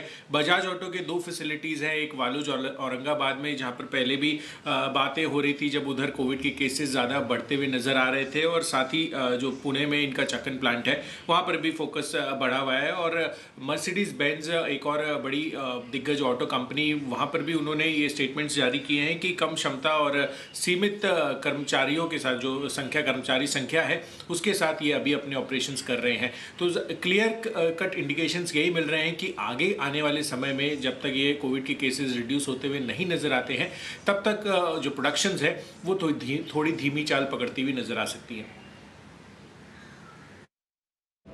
बिल्कुल, तो प्रोडक्शन डिसरप्शन है ऑटो कंपनीज के लिए, ये कंसर्न बन सकता है। हालांकि आज ऑटो सेक्टर में बढ़िया रोटेशन है, अच्छा बाउंस बैक ये स्पेस दिखा रहा है, पर प्रोडक्शन को लेकर कुछ चिंताएं ज़रूर हैं। आज हम देख भी रहे थे, बजाज की तरफ से अपडेट आया था, इलेक्ट्रिक स्कूटर चेतक के बुकिंग्स उन्होंने बंद कर दिए हैं क्योंकि सप्लाईज में प्रॉब्लम्स आ रही हैं।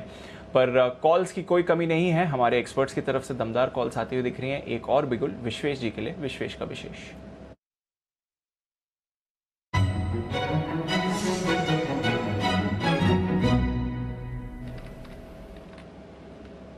बताएं विश्वेश जी। देखिए दीपांशु, जो वीक है वो वीक ही है, इनफैक्ट एक्सटेंशन हो रहा है ऑन द डाउन साइड। तो बंधन बैंक मुझे लगता है शॉर्ट करना चाहिए और हाई कन्विक्शन शॉर्ट करना चाहिए। 324 325 के आसपास चल रहा है।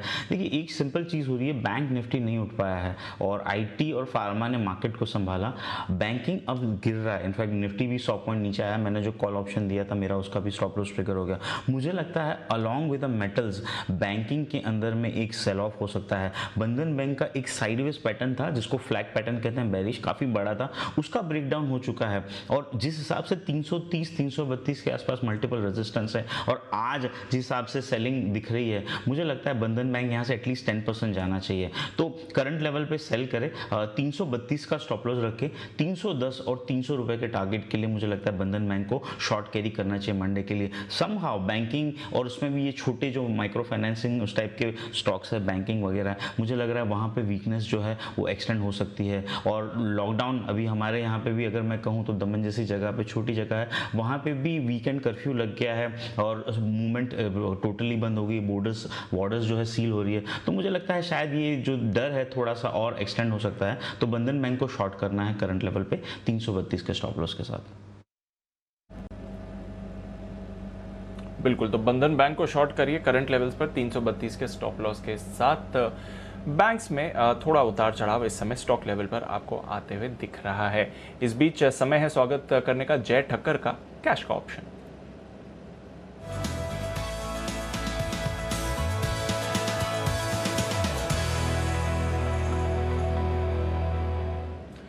गुड आफ्टरनून जय, बताएं क्या स्ट्रैटेजी बन रही है इस समय बाजार पर?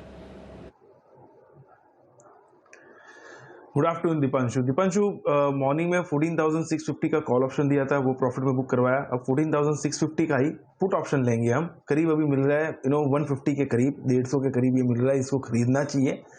14,650 के स्ट्राइक का पुट ऑप्शन 22 अप्रैल की एक्सपायरी का खरीदना है। आपको यहाँ पे स्टॉप लॉस रखना है 109 रुपये का। एंड ऊपर में जो फर्स्ट टारगेट डीप इसका बनेगा वो 194 का है, सेकेंड टारगेट बनेगा 214 का। 194 एंड 214 ये दो टारगेट्स के लिए 14,650 के स्ट्राइक का पुट ऑप्शन निफ्टी का खरीदे।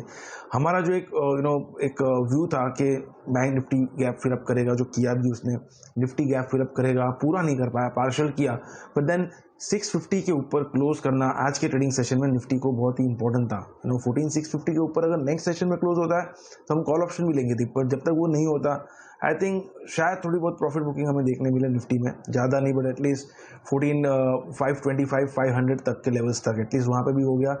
आई थिंक वहाँ से फिर से लॉन्ग पोजीशन क्रिएट कर सकते हैं, but till that time I think put option लेके चल सकते हैं।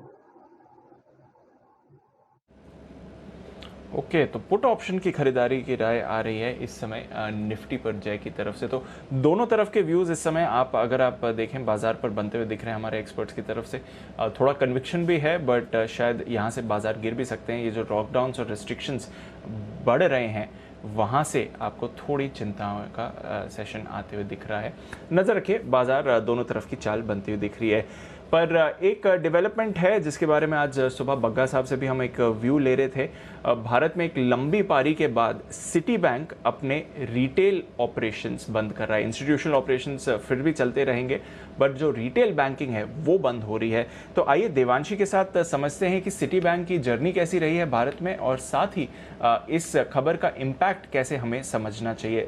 देवांशी बताइए, लंबी जर्नी रही है सिटी बैंक की भारत में, काफ़ी सारे डेवलपमेंट्स भी उन्होंने किए थे, बंद कर रहे हैं, कैसी रही है इनकी जर्नी? बिल्कुल दीपांशु, आप देखिए सिटी बैंक इंडिया में 1902 में आया था और ये सबसे पुरानी बैंकों और सबसे दिग्गज बैंकों में से एक है। और इसके अलावा इन्होंने अपना जो कंज्यूमर कारोबार जो शुरू किया था वो 1985 में इसकी शुरुआत की थी।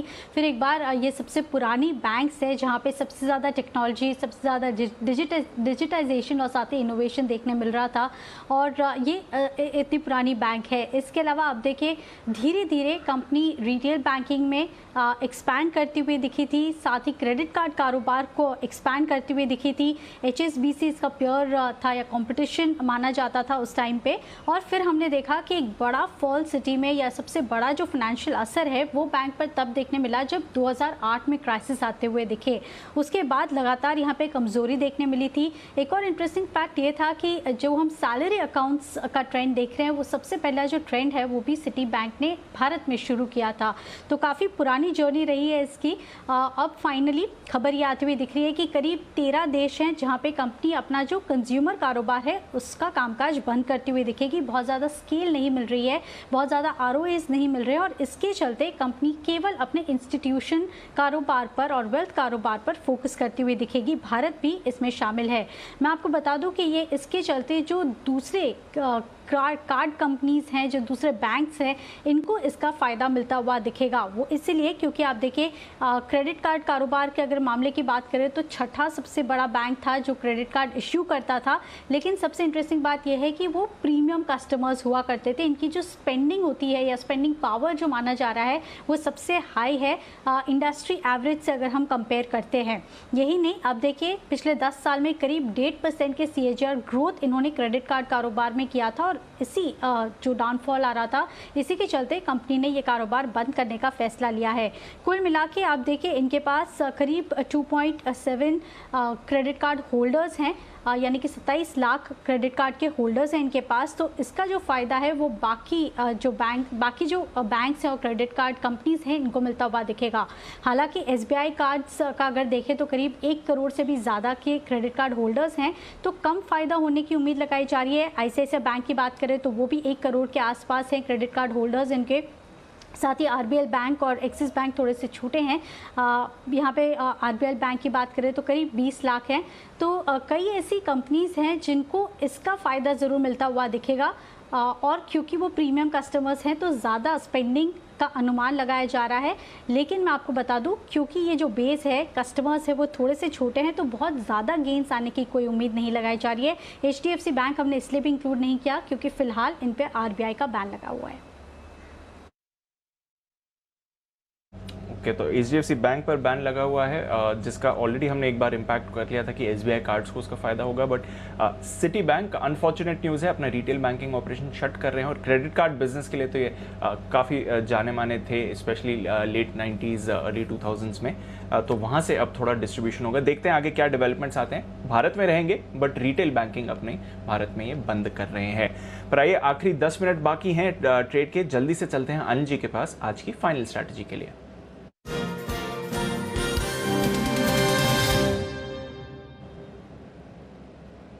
सर, डाउ फ्यूचर्स ने थोड़ा मोमेंटम पकड़ा है इस समय, 60-65 अंक ऊपर ट्रेड कर रहे हैं। वापस 34,000 के लेवल पर डाउ फ्यूचर्स आपको आते हुए दिख रहा है। नैस्डैक फ्यूचर्स भी नीचे से रिकवर हुए हैं। यूरोप के बाजारों में अच्छी तेजी बन रही है। जर्मनी 1% ऊपर है, नई रिकॉर्ड ऊंचाई पर, और बाकी के यूरोप के बाजारों में भी आधे % से ज्यादा की तेजी का माहौल दिख रहा है। कच्चे तेल में एक्शन बन रहा है। गोल्ड भी 1 महीने की ऊंचाई पर ट्रेड कर रहा है। तो ग्लोबल क्यूज पॉजिटिव है सर, बताएं क्या करके जाएं? दीप, देखिए ऐसे कोई खास समस्या वाली बात नहीं है। क्लोजिंग कोई बहुत बुरी होती हुई दिख रही, वैसा भी नहीं। 14,600 के ऊपर निफ्टी बंद हो रहा है, तो निफ्टी तो ठीक है, परफेक्ट है।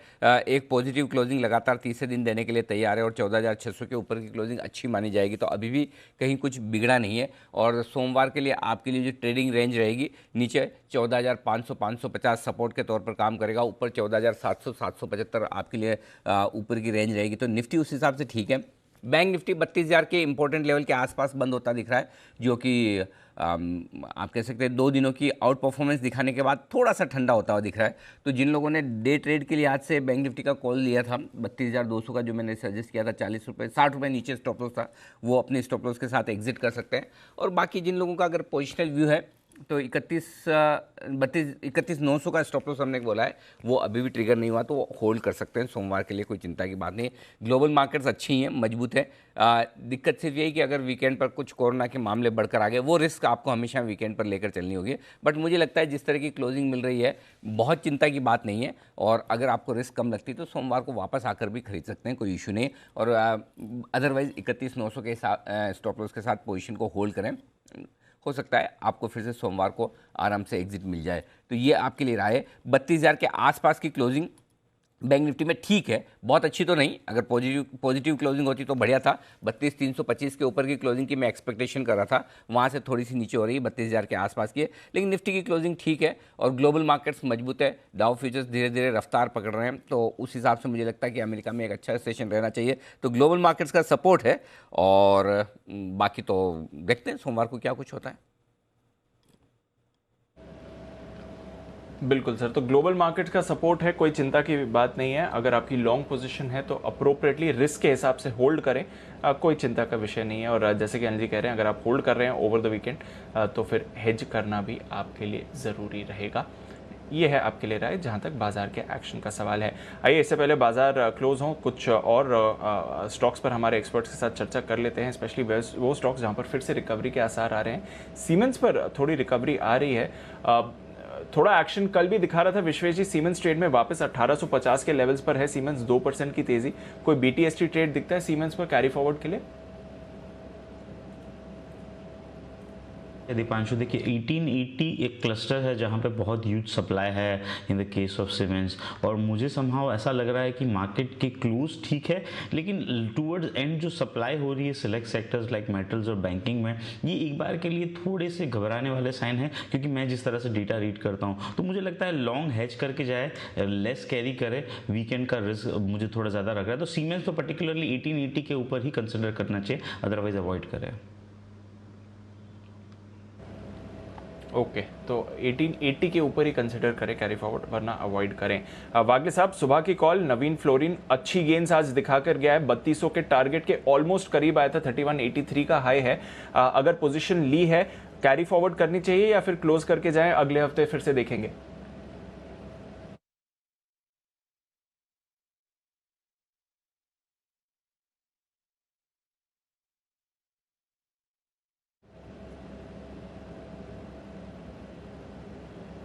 वागले साहब, नवीन फ्लोरिन की बात कर रहा था, सुबह की जो कॉल थी, कैरी फॉरवर्ड करनी चाहिए पोजीशन या नहीं?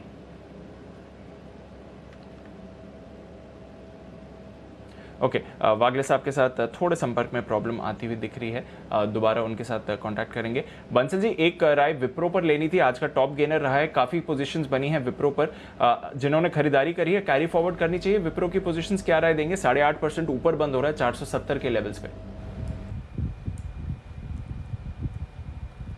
देखिए दीपांशु, एकमात्र आईटी काउंटर है विप्रो जो अपने लाइफ टाइम हाइस पर, मैं फ्रंटलाइन एफएनओ वाले स्टॉक्स की बात कर रहा हूँ आईटी के अंदर, जो लाइफ टाइम हाइस पे ट्रेड कर रहा है, अनचार्टेड टेरिटरी में जा रहा है, तो जिनके पास है डेफिनेटली होल्ड की राय है। ओके, तो जिनके पास है डेफिनेटली होल्ड की राय है, ये आपके लिए राय है जहां तक विप्रो का सवाल है। वागले साहब, नवीन फ्लोरिन की बात कर रहा था, जो सुबह आपकी कॉल थी, कैरी फॉरवर्ड करनी चाहिए सर? दीपांशु, अगर पोजिशनल व्यू है तो बिल्कुल कैरी फॉरवर्ड कर लेना चाहिए, मोमेंटम अभी भी बरकरार है। लेकिन अगर आज और कल की अगर बात है, आज और मंडे की, तो थोड़ा सा मतलब बुक कर ले, अच्छी खासी मूव आई है दिन में। ओके, चाहे तो थोड़ा मुनाफा बुक कर सकते हैं या फिर पोजिशनल व्यू है तो कैरी फॉरवर्ड भी किया जा सकता है। ये है राय जहां तक नवीन फ्लोरिन वागले साहब की सुबह की जो कॉल थी उस पर बात आती हुई दिख रही है। एयू स्मॉल फाइनेंस बैंक पर अभी अभी एक थोड़ा सा एक्शन बनते हुए दिखा है। Kiran ji, AU small finance bank के चार्ट देखें, कुछ इंटरेस्टिंग है इस पर, अभी अभी क्लोजिंग से पहले थोड़ा एक्शन बन रहा है इस पर। एयू फाइनेंस में नहीं, मुझे नहीं लगता कोई बहुत इंटरेस्टिंग मूव है। एक साइडवेज मूव में ही है। पिछले 3 दिन में एक रेंज बाउंड है, 50 रुपए के दायरे में ट्रेड करता नजर आ रहा है। तो 1100 के ऊपर ही तेजी करनी चाहिए, नहीं तो वापस नीचे में आपको सपोर्ट 1050 1040 ये लेवल्स में देखने को मिलता है। तो ये दोनों ओर से ये मेक और ब्रेक लेवल्स रहेंगे, 1100 और 1040। आखिर में थोड़ी मुनाफा वसूली बाजार में आपको आती हुई दिख रही है। वीकेंड है, जैसा अनिल जी कह रहे थे, एक थोड़ा सा रिस्क रहता है कोरोना को लेकर, अगर कुछ परेशानी बढ़े या फिर कुछ और एडवर्स डेवलपमेंट हो, इसलिए आप देख रहे हैं 14,600 के करीब मार्केट फिसलते हुए दिख रहा है। जल्दी से एक फाइनल कॉल लेते हैं जय की तरफ से, बिगुल जय का जैकपॉट।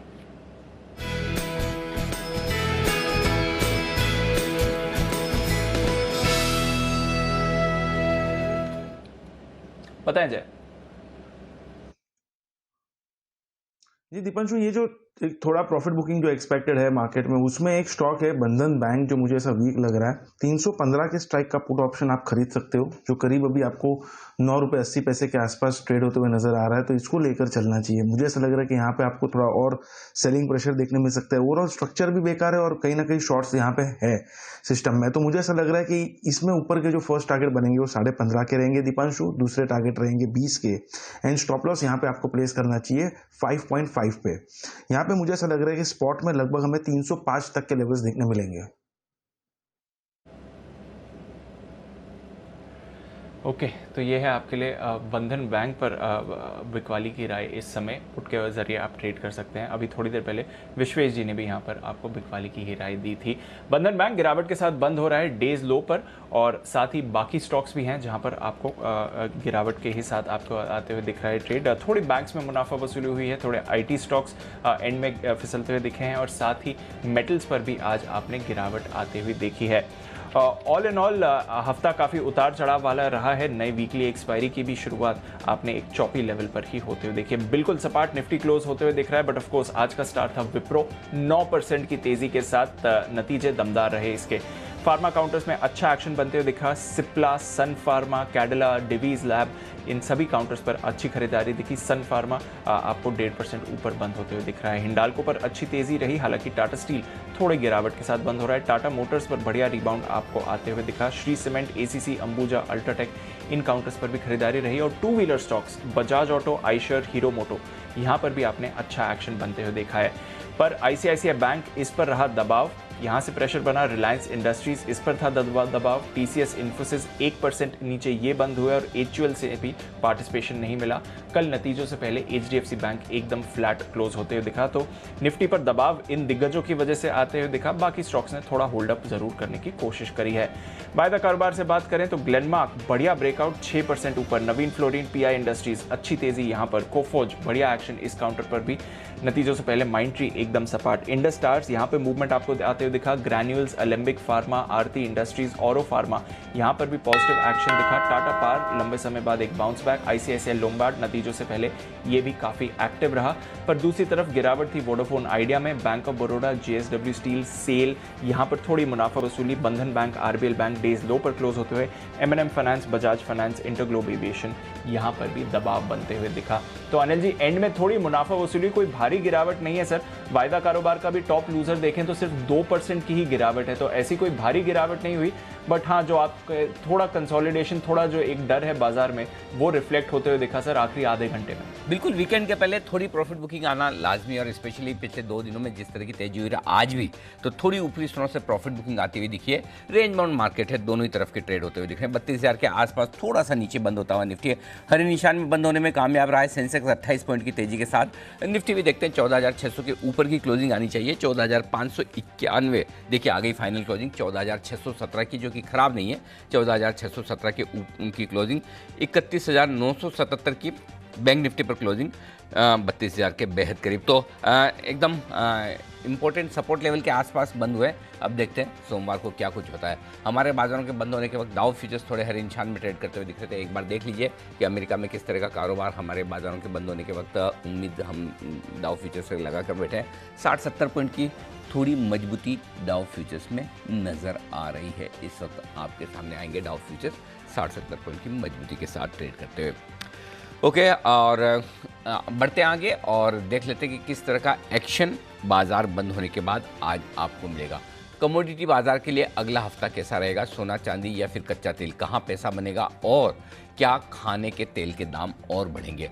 अगले हफ्ते की पूरी स्ट्रेटेजी बनाएंगी और हमारी खास पेशकश होगी वीकली राउंड अप कमोडिटी का ये स्पेशल शो 4:26 पर ज़रूर देखिएगा। इसके अलावा शाम का विशेष शो है और अमेरिका की सबसे बड़ी स्वास्थ्य संस्था यानी कि CDC, centre of disease and prevention ने एक बड़ी नायाब खोज की और इन्होंने अपनी एक रिपोर्ट में कोरोना संक्रमण से बचने के लिए डबल मास्क, जी हाँ डबल मास्क, 2 मास्क पहनने की सलाह दी है। तो क्या अब हमें 2 मास्क पहनना चाहिए या यूँ समझिए कि क्या 1 मास्क पहनना काफ़ी नहीं है?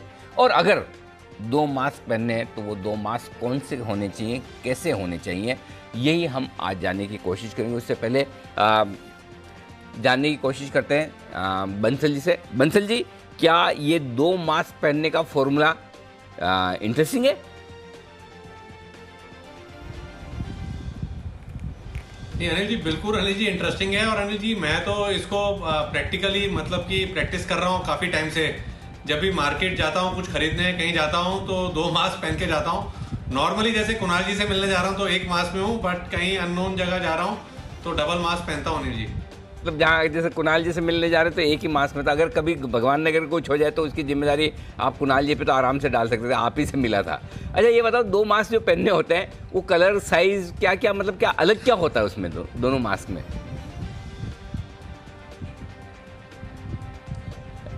अनिल जी देखिए, मैंने तो एक डॉक्टर को देखा था पहले जब कोविड शुरू हुआ था, तो जो डिस्पोजेबल वाला मास्क होता है पहले उसको पहना और उसके ऊपर अनिल जी दूसरा वाला मास्क पहन लिया। Anil ji mask, design mask ऊपर पहन लो और जो एक्चुअली वो कौन सा मल्टी लेयर वाला मास्क है वो नीचे पहन लो, वैसा? नहीं अनिल जी, मल्टी लेयर नहीं अनिल जी, ज्यादा देता अनिल जी 2 मास्क मैं तो पहन नहीं पाता क्योंकि सांस लेने में दिक्कत होती है। तो शॉर्ट ड्यूरेशन के लिए कभी कुछ ग्रोसरी लेने गए, कहीं मार्केट गए तो पहन लिया। नीचे अनिल जी वो सर्जिकल मास्क आता है ना, वो वाला पहनता हूँ। मेरे को मल्टी लेयर मास्क नहीं मालूम। सर्जिकल मास्क, वो जो सर्जिकल मास्क आता है वो भी होलसेल में अनिल जी कुणाल जी ने भेजा हुआ है, तो उसको पहन के उसके ऊपर दूसरा वाला मास्क पहन लिया। चलिए बढ़िया है, आपके लिए कुणाल जी आधा काम कर देते हैं और कुणाल जी ऐसा मास्क भेजते हैं कि बाद में उन्हें चिंता ना करनी पड़े। लेकिन अगर आपके मन में 2 मास्क को लेकर कोई भी सवाल है, इस रिपोर्ट में क्या कुछ कहा गया है, तो शाम को जरूर जुड़िएगा हमारे साथ 5 बजे। दिल्ली के cancer surgeon doctor Anshuman Kumar साहब हमारे साथ होंगे, मैक्स हॉस्पिटल के senior consultant doctor Manoj Kumar साहब होंगे और इसी पर हमारा खास शो होगा, डबल अटैक डबल मास्क। ये है आपके लिए खास बात। आइए शाम 6:30 बजे का शो मनी गुरु। निवेश और क्रिकेट दोनों में एक चीज़ कॉमन है, टारगेट। पहले टारगेट देख लो और फिर उसका पीछा करो। और ये काम बिल्कुल वैसे है कि जैसे आपने सेकंड बैटिंग की तो जो बैटिंग टीम पहले कर चुकी है उसने टारगेट रख दिया और सेकंड बैटिंग वाली टीम को वो टारगेट हासिल करना है, उस पर भागना है। वैसे ही इन्वेस्टर्स के लिए भी ये ज़रूरी है कि आप अपना टारगेट बनाकर वैसी ही इन्वेस्टमेंट स्ट्रेटेजी बनाएं ज़रूर। तो ऐसे में निवेश करने के लिए आपको जो अपने लक्ष्य पूरे करने उसका क्या सही तरीका, शाम 6:26 पर निवेश का T20 फॉर्मूला। ये है इंटरेस्टिंग शो, आपके काम का भी और एंटरटेनिंग भी, ज़रूर देखिएगा। और शाम का शो 8 बजे वाला इंडिया 360 डिग्री। ये है आपके लिए विशेष शो। मुंबई, दिल्ली या फिर छोटे शहर, देश में कहाँ कहाँ किस तरह की पाबंदियाँ हैं, ये है हमारा विशेष शो और इस पर हम देंगे पूरी जानकारी हमारी आज की कवर स्टोरी में, कोरोना की बेड़ियों में देश। इसके बाद अमेरिका की CDC ने जो बड़ी खबर दी है कि वैक्सीन लगवाने के बाद 100% लोग कोरोना से बच गए हैं। इसलिए अगर आप भी वैक्सीन लगाने से हिचकिचा रहे हैं तो प्लीज़ वैक्सीन लगाओ, जान बचाओ। और आज तो आपने देखा वागले साहब ने भी ये बड़ा काम किया है, जाकर वैक्सीन लगवा कर आए हैं। तो अब आप सब लोगों से भी निवेदन है, अगर आपका नंबर आ चुका है, आप 45 प्लस हैं, प्लीज़ जाइए वैक्सीन जरूर लगाइए। इसके अलावा एक और हमारी कवर स्टोरी है, चुनाव आयोग की सर्वदलीय बैठक में क्या कोरोना काल में चुनाव लड़ने के तरीकों पर, प्रचार करने के तरीकों पर कोई बदलाव होगा, कोरोना से तनाव, कैसे होंगे चुनाव, ये एक और हमारी खास पेशकश। और मुंबई में अगर कोरोना के नाम पर मनमानी फीस वसूली की जा रही है तो ये देखिएगा हमारी विशेष रिपोर्ट, मनमानी फीस पर बीएमसी का हंटर। ये आपके लिए विशेष शो है जो मिस मत कीजिएगा। ये तो सारे आज के हैं, लेकिन कल भी तो सैटरडे है और कल के लिए जो विशेष शो होता है उसका इंतज़ार मुझे, बंसल जी को, हमारे सारे एक्सपर्ट्स को और आप सबको पूरे हफ्ते रहता है, और वो है बात दुनिया की। हमारा ये विशेष शो जहां दुनिया भर की बेहतरीन और दिलचस्प खबरें आपके सामने एक नए अंदाज में पेश की जाती है। तो कल भी दोपहर 12 बजे यानी कि 11:56 पर देखिएगा ये विशेष शो, और इस विशेष शो की विशेष झलक अभी से आपको दिखा दें। बाइडन के बेटे की गंदी बात, पाकिस्तान ने बनाया कौन सा काला कानून,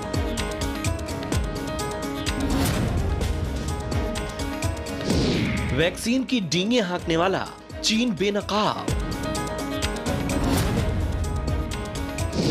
और ब्रिटिश अवार्ड्स में किसने मारी बाजी। देखिए बात दुनिया की, शनिवार दोपहर 11:56 पर सिर्फ जी बिजनेस पर। इंटरेस्टिंग खबरें जिन्हें आपने कहीं सुनी नहीं होगी, देखी नहीं होगी, और ट्विटर पे भी आपको ट्रेंड होती नजर नहीं आएगी, लेकिन है बेहद इंटरेस्टिंग, ये मिस मत कीजिएगा। मीनवाइल वीकेंड पर आप सबकी जानकारी के लिए एक बार फिर से बता दूं, विशेषकर मुंबई और दिल्ली वाले, आज तो सारे एक्सपर्ट मुंबई और दिल्ली के ही है ना, कोई बाहर का तो है नहीं, जयपुर वाले जैन साहब तो है नहीं। हाँ, मुंबई दिल्ली पुणे वाले हैं ना किरण जी। हाँ किरण जी, आपके भी वीकेंड पे लॉकडाउन है पुणे में? हाँ, महाराष्ट्र में ही हो ना आप तो? हाँ बराबर है, लॉकडाउन है, करेक्ट। बहुत एक्सटेंसिव लॉकडाउन है Anil ji, extensive lockdown. Extensive lockdown मतलब आप अपने कमरे से बाहर नहीं निकलेंगे? ऐसे ही कुछ समझ लो अनिल जी। ओके, तो चलिए, तो लॉकडाउन है, लॉकडाउन का पालन करें, वीकेंड पर घूमते फिरते इधर उधर ना, मतलब उसको तोड़े ना, पूरी तरह से पालन करें। कोरोना का रोकना है तो यही एक तरीका है। तो सेफ रहें, आप भी अपने परिवार को, दोस्तों को, सबको सेफ रखें। वीकेंड मनाएं, घर पर आराम से बैठकर टीवी देखें। वीकेंड पर भी जी बिजनेस पे बहुत सारे बेहतरीन प्रोग्राम आपके लिए हमने तैयार किए हैं, जिनमें कई सारे प्रोग्राम में आप खुद भी होंगे, ज़रूर देखिएगा। चलिए विदा लेने का वक्त है। आशु सर, कुणाल जी, राकेश जी, वागले साहब, किरण जी, जय ठक्कर साहब, विश्वेश जी, आप सबका शुक्रिया। सुमित जी थोड़ा सा जल्दी चले गए, थोड़ी सुमित जी बड़ी मुश्किल से शो कर ही रहे थे, तो हमने कहा चलिए आपने अपना काम निपटा दिया, जल्दी निकल जाए। तो सुमित जी के लिए भी धन्यवाद, आप सबका शुक्रिया। मुझे और दीप को दीजिए इजाज़त, सोमवार को आपसे फिर होगी मुलाकात, तब तक के लिए नमस्कार और बने रहिए जी बिजनेस पर। एक